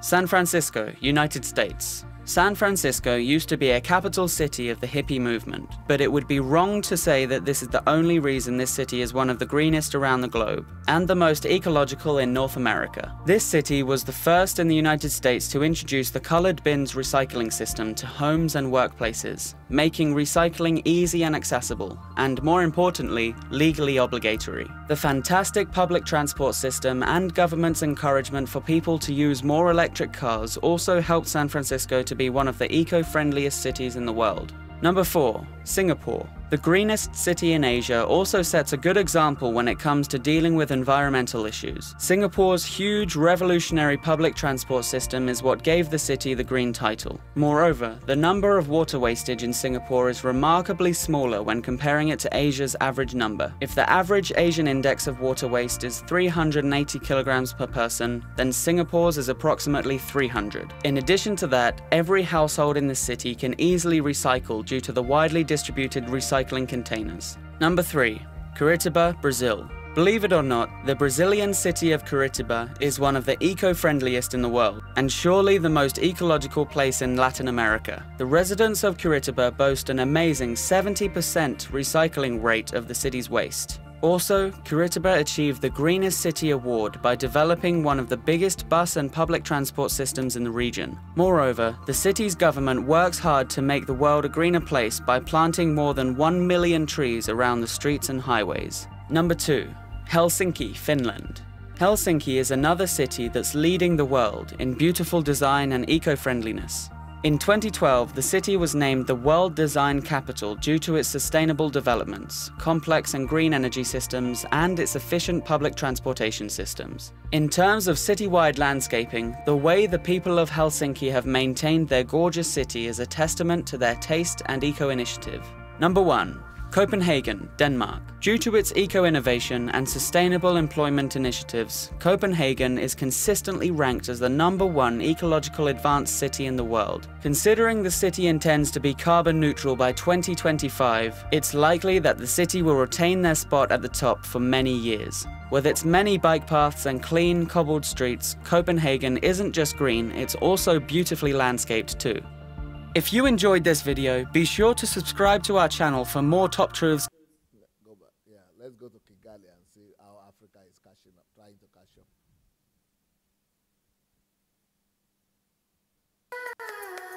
Kigali, the capital of Rwanda, or a land of 1,000 hills, is today one of the fastest growing economies in Africa. A leader in city development, Kigali, the city of urban excellence, offers lifestyle as well as work-life balance. Growth in the city will focus on creating a vibrant and diverse economy, developing affordable homes, conserving nature, providing a sustainable infrastructure, and promoting efficient connections.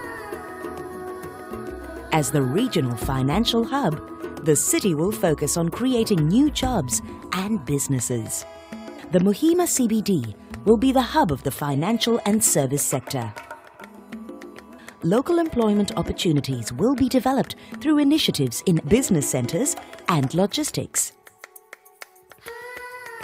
Kigali will enjoy sustainable communities with parks and public facilities close by. With the rejuvenation of many areas within the city, Kigali will have a supply of affordable and comfortable homes. Kigali will have a modern transportation system with a new road network. Public transportation with new BRT lines will make traveling in Kigali a comfortable and seamless experience. Featuring the existing markets of the new financial district, this is the commercial hub of Rwanda. Green transport is promoted by creating cycle lanes and pedestrian walkways. The wetlands and forest will be conserved for future generations to enjoy. Central to this are efficient resource management strategies with planning and foresight. Kigali is securing tomorrow's infrastructure needs today. The 3 districts of Kigali are Nyarugenge, Kicukiro, and Gasabo. Each have their own unique identity and character. Nyarugenge, housing the Muhima CBD, is Kigali's dream financial hub and a vibrant growth center, while regenerating the traditional heritage areas and creating new wetlands parks along the CBD. Muhima CBD is the new financial district of Kigali. The hilly terrain of the Gasabo district is the legacy of the agricultural heritage and origins of Rwanda. Serving as an administration center and industrial hub, it provides the lifeblood to the city. 2 new BRT lines shall link the CBD to various parts of Gasabo.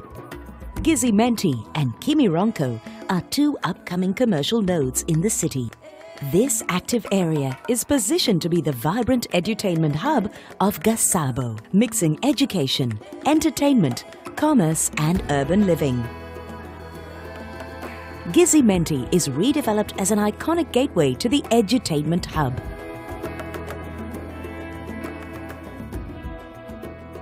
A grand sunken plaza conveniently connects the various areas with a unique shopping experience.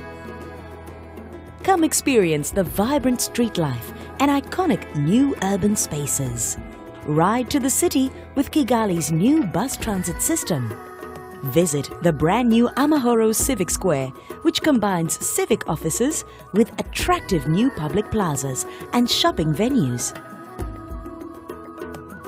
This allows for commuters to also enjoy a shopping experience. Come rediscover the Kimironko Market. The revitalized Kimironko Market is integrated with the new bus terminals. Come experience the vibrant street life and iconic new urban spaces.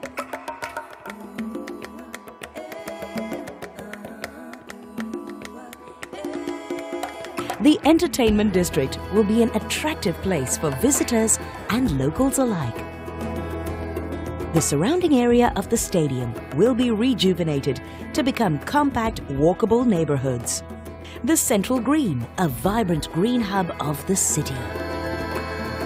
The Kimironko Gizimenti area will be a vibrant entertainment hub at the heart of Kigali.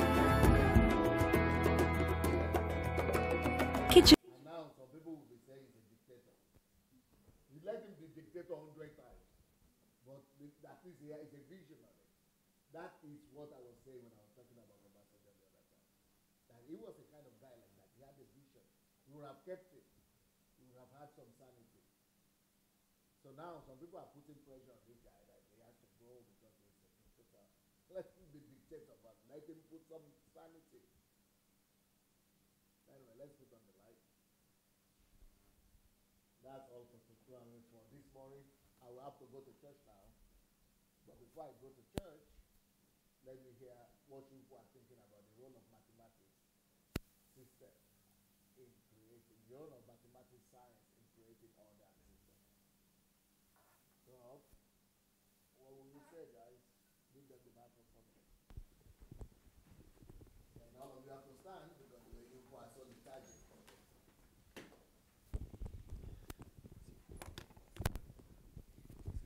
No, it isn't. Yeah, it's going. Yes, can y'all hear me?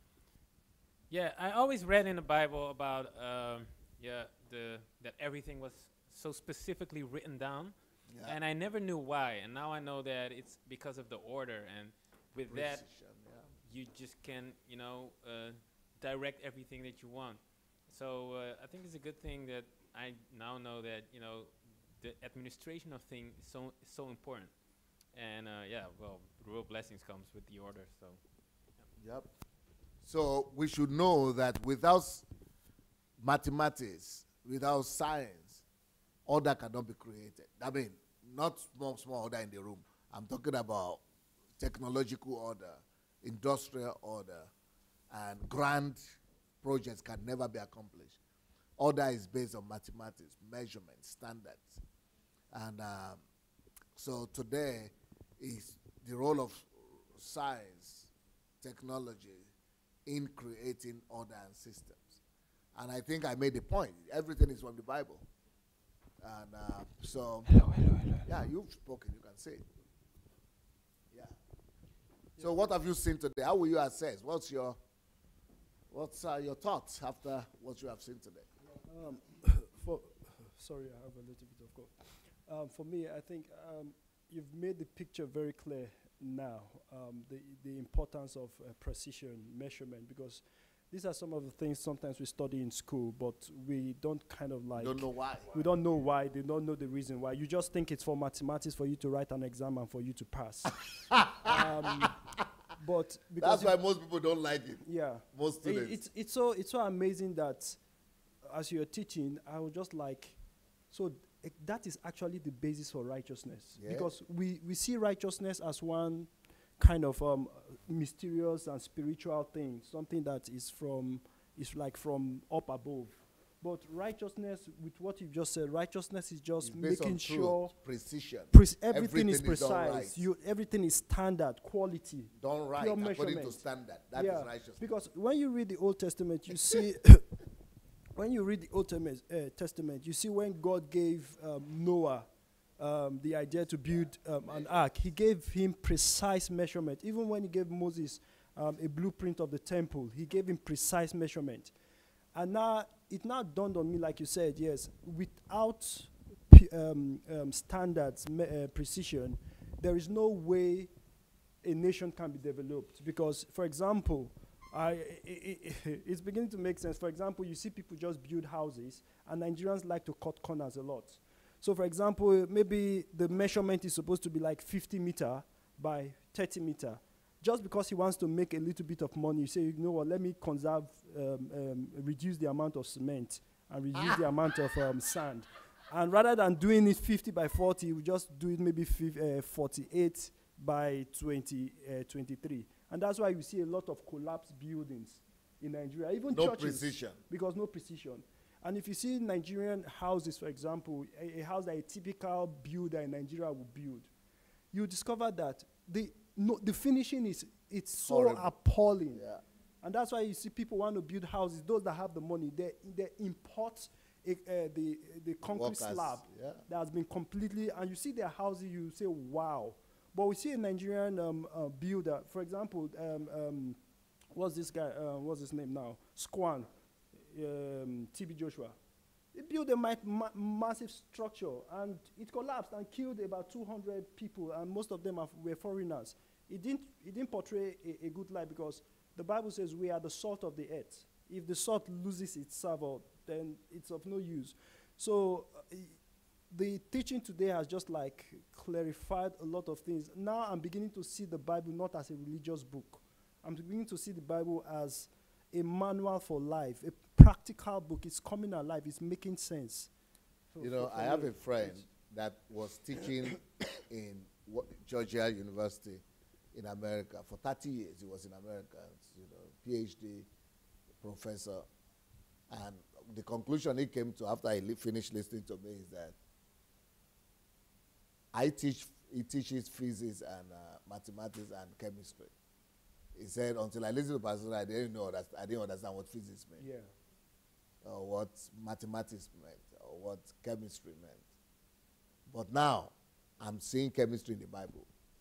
So it's really, really making mathematics sense. In the Bible. That's my life, because I've always been science and technology all my life. My first degree, my second degree, everything has been science. So, well, you didn't relate it to the Bible. Yeah. I just couldn't. The only thing I came close to was when we were studying astronomy, and I was looking at the heavens. I was looking at the way, like we're studying once, and they were saying that the Earth is precisely located in the universe. That if the Earth is like I think about 1 meter or 2 meter away from the position, closer to the sun, we'll all we were all born. And if the earth moves slightly behind, maybe I can't remember the exact figure now, I think 1 mile, we will all freeze to death. And if the earth rotates more than the speed it's rotating now, the gravitational order will be destroyed, and there'll be a lot of earthquake, so many destructions. So that's why scientists cannot really, although they will come out with the concept and say that there is no God, but at the same time they contradict themselves because they say the earth is so precise.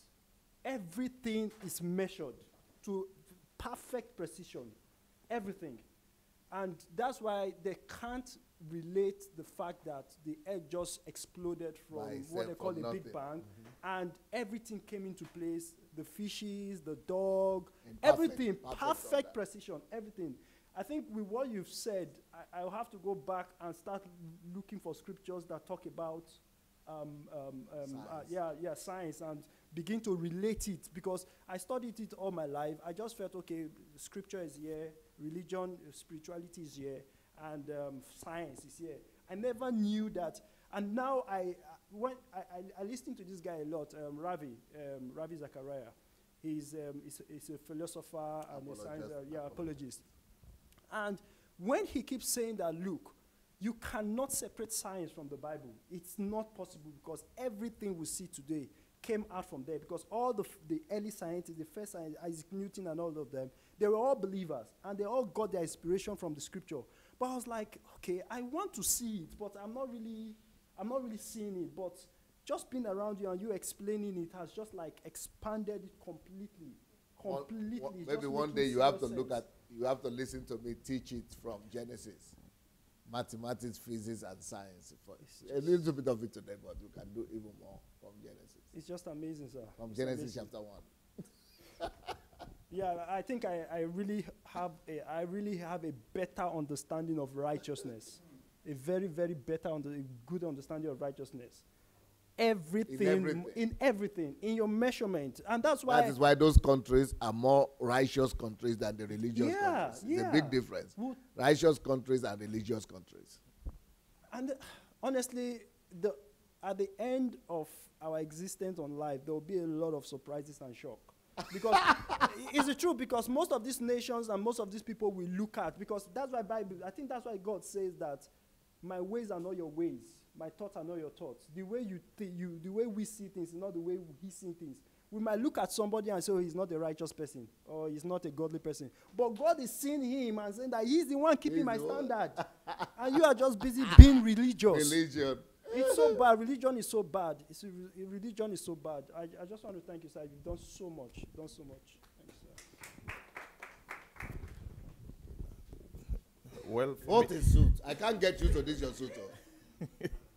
Well, beautiful stuff. Thank you. With precision. Thank you. They want you to thank you. Well, for me, the most important thing. The whole world enjoy it too. The most important thing I'm. Not just us here. The most important thing I've taken from this lesson this morning is that we were sent to school. We were not actually told why we were in school. Yeah. I like me when I was. As if it's a duty. When I was in school, I was scared of physics and mathematics and even chemistry, biology, because I'm just looking.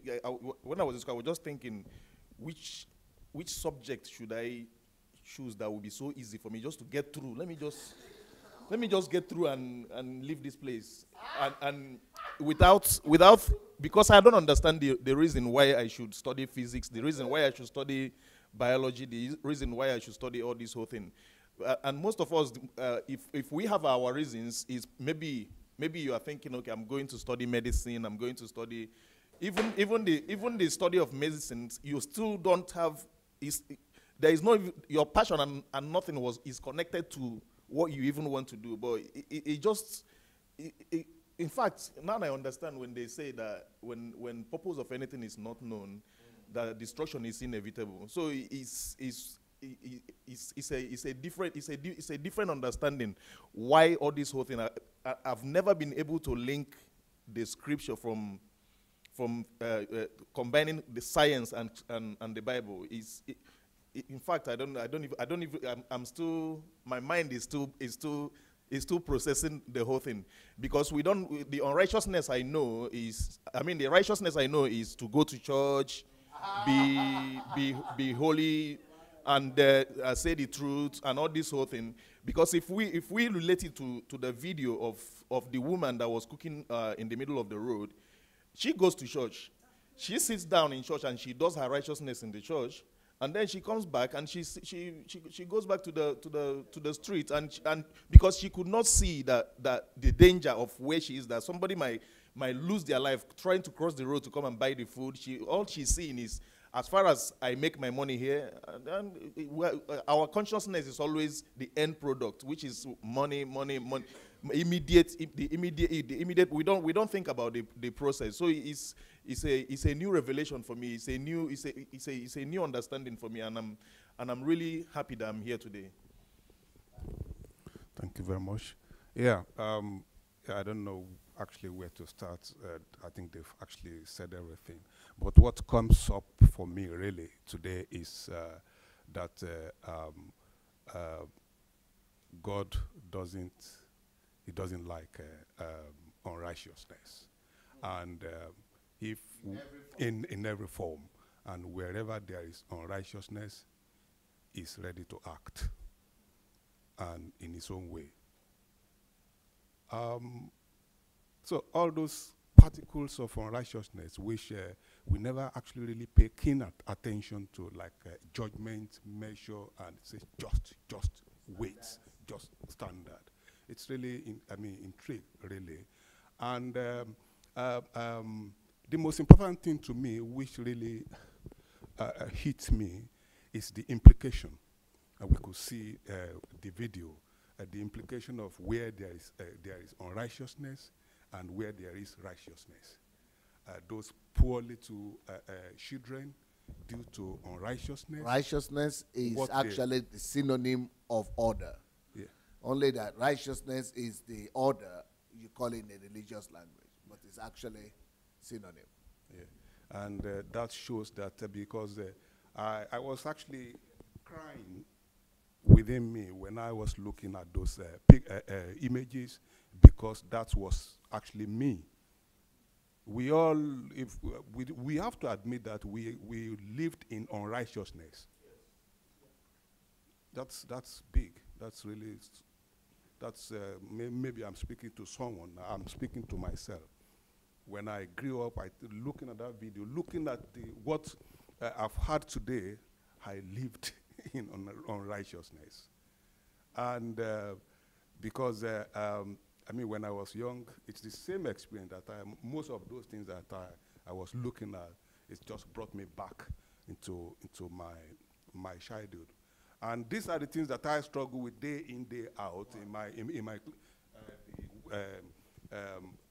children who are given to marry, and they having children, and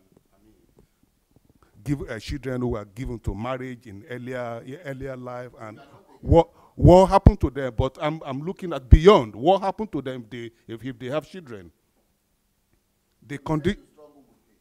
Yeah, what I struggle with is such environment. I live in such environment. My own story is a bit which I'm not sharing here, but it's relatively the same, and I do struggle with it in my clinical work, but I've got to hold myself together to be there for somebody else who is telling me his story. So yeah, it broke my heart, and it's good to be here. It's good to hear all these things, that what unrighteousness is, and that all those things we need to observe it. Judgments, just weights in whatever we do in any form. Thank you.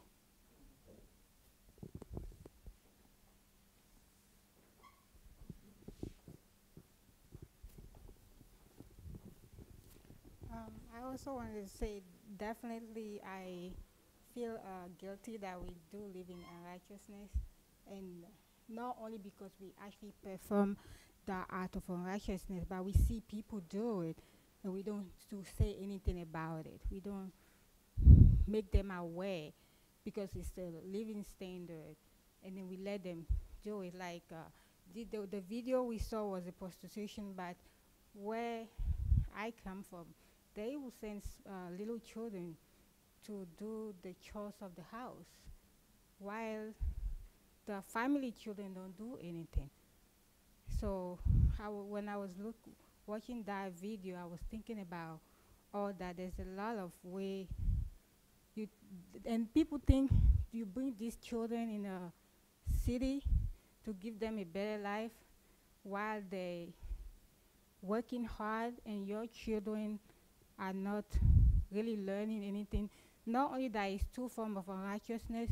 You are slaving those village children, and you also are acting unrighteous towards your children because you're not teaching them the right way of living. So it's two forms, not only harming the other kids, but harming your own children as well. And today, I am so grateful for the kind of mother I had. Actually, I have to go back home and say another thank you to my mother for the way she raised me based, even though I could have turned that spoiled based on how wealthy my family is, but she didn't let me be that kind of person. And I was able to see the value of whoever comes from the village, who people who didn't have the opportunity to get that kind of education. So this training is actually giving me another way to be grateful and to give more to the society, you know. And the other thing I wanted to say, we related the mathematics, the righteousness to standard. And it actually occurs to me, where I live in the US, the whole block, our houses, my neighbors and I, we also say that the guy who designed our houses must be drunk. So you talk about standard. You know, when you build a house, when you go to the store to buy like a window or a door, there's a standard, right? But my house, the whole house in my block, there's no way you can go to any store in US and get a standard size. You have to get a bigger size and then have someone customize it. So it shows that how not following a standard can cause frustration, can cost more money to anybody. You know, you spend more money, you are frustrated, and every time you cannot follow the order in order to get to the end result. So I really appreciate this teaching. Thank you very much.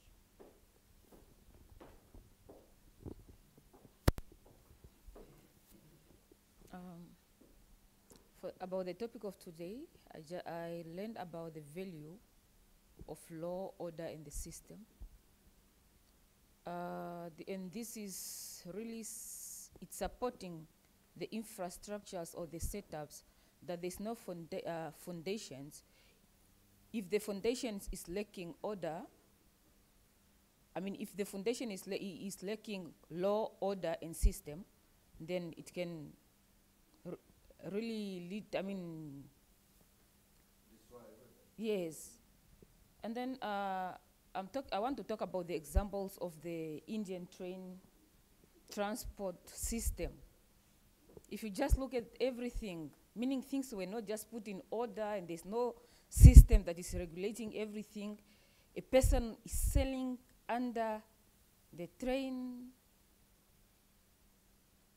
It just keep me that, don't they have conscience, like, to see that what they are doing is not right, or it's not just how it's supposed to be done?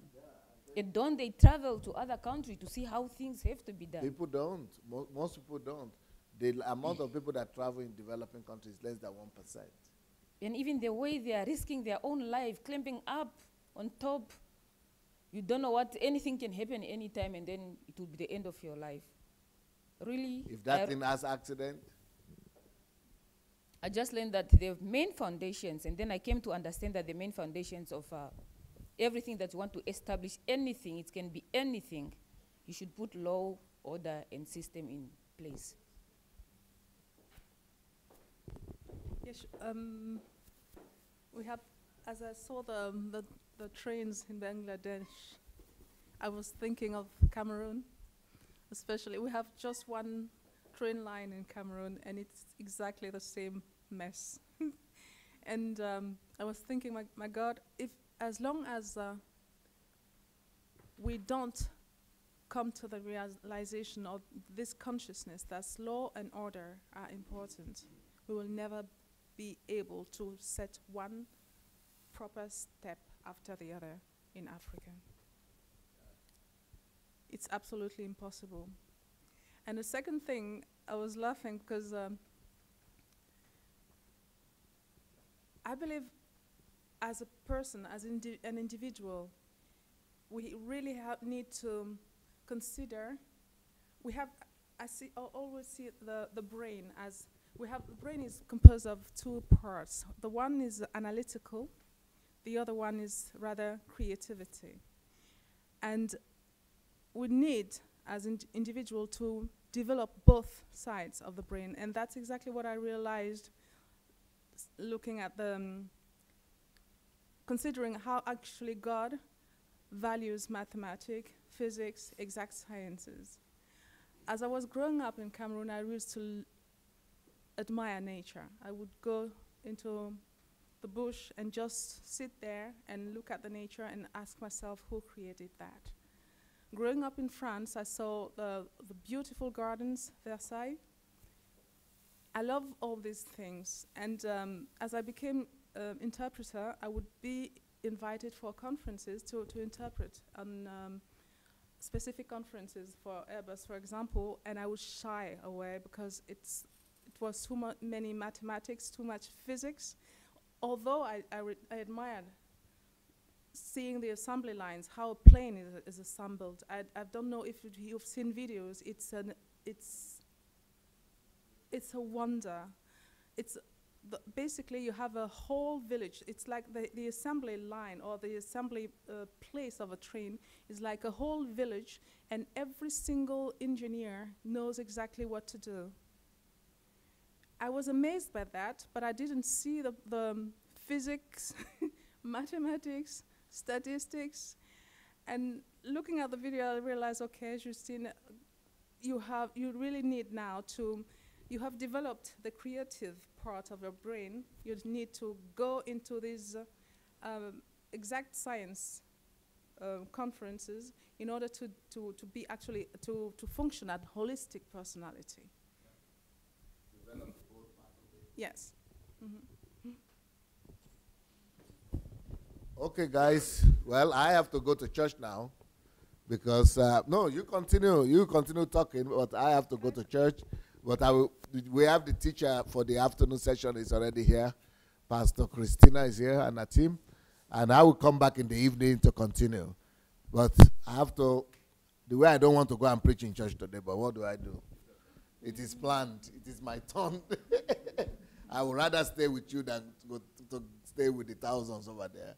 Because, you know, church these days, I would rather stay with people who want to learn, one or two people than to be in the crowd. We don't know why, who came. But that's part of being a pastor. You have to do what you need to do. So I'll be back.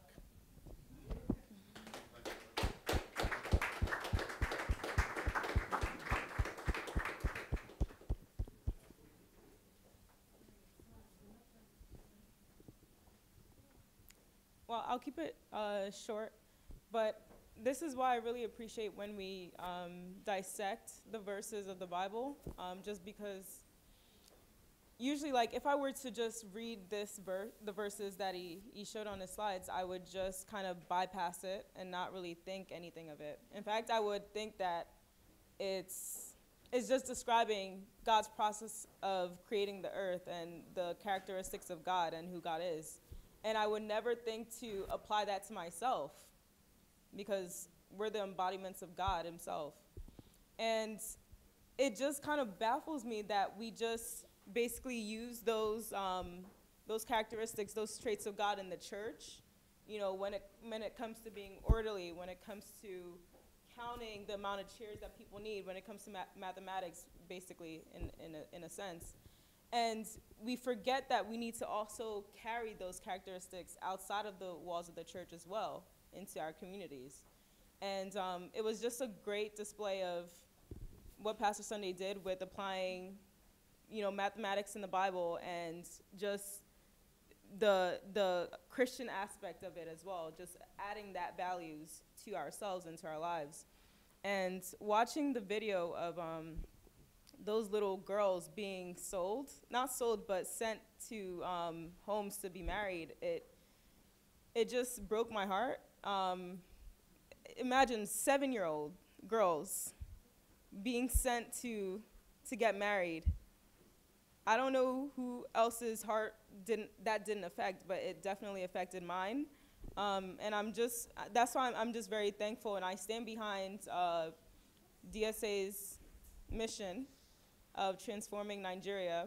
And I think for those who were affected, those who are watching online who were affected by just seeing those little girls being sent to get married at such a very, very, very young age, I think that if you're passionate about changing that, you should definitely sign up for this Nigerian transformational project that we're doing.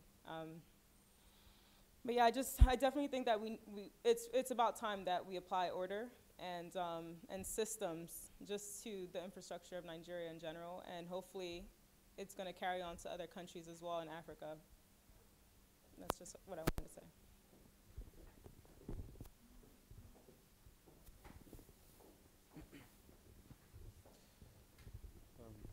It's amazing how precision is needed. It shows that God is a God of order, and if man can replicate it, it shows that we can also be like him. It confirms what Genesis says what is written in Genesis says, he made them in God's image and in his likeness. He made them in the image to look like him and also to like what he likes, to think like him, and to have dominion over the earth, which means that we are brought here to put structure. And then in order for us to put structure, we should understand how things work together. And it's just amazing how physics or science can be related to the Bible. It just makes the Bible come alive. It's not just a religious book that you read when you have your quiet time, and then when you really want to study, you open your textbooks. It's something that you can use with your textbooks, something you can use with your observations, with your research. You can actually integrate it. They say that we are usually afraid of what we don't understand. So this kind of tickles me into wanting to understand more of how things are related and how they connect, and how science and the Bible, or how the Bible can explain science, and how science explains what is already in the Bible. Thank you.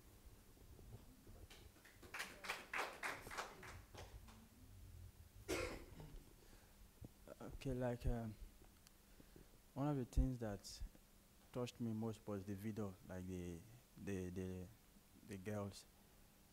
It surprised me a lot because I also grew up in a very low environment whereby people at the age of 15, the girl is 15, the guys at 17, they are giving birth.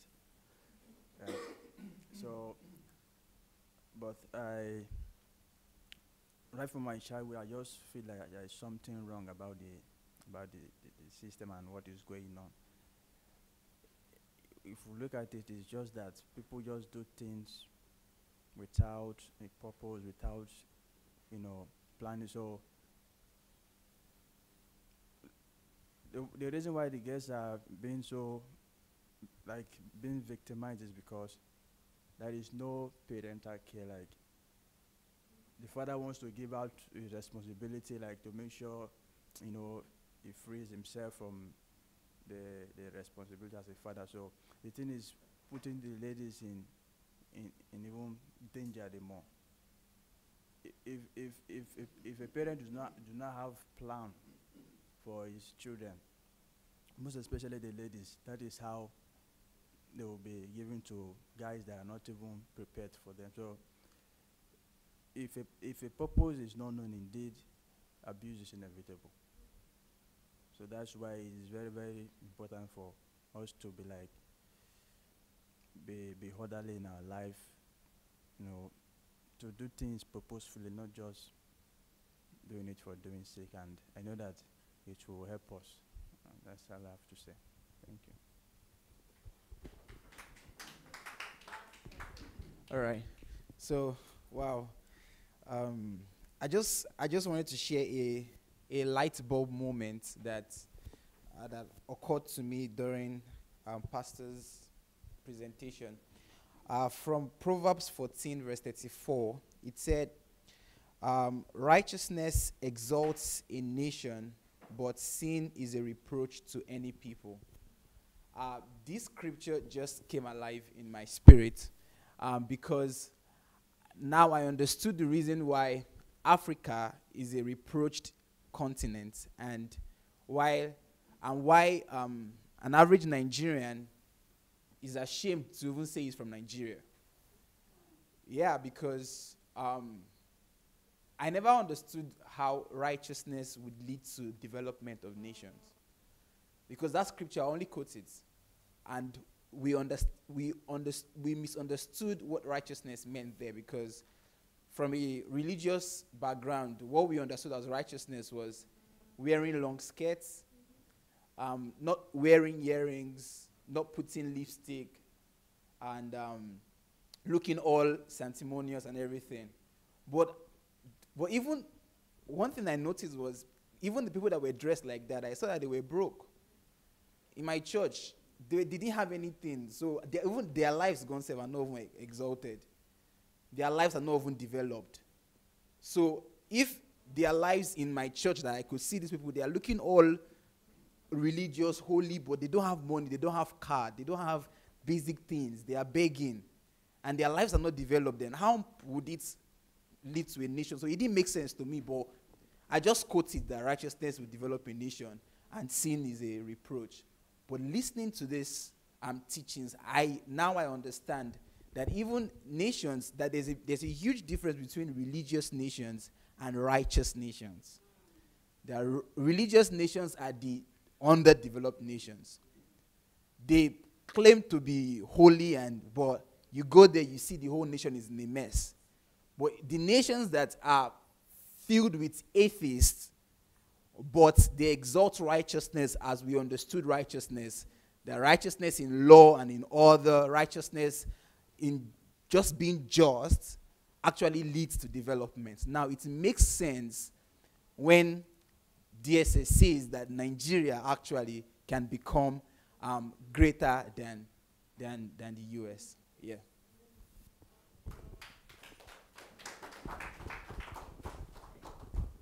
Thank you very much, guys.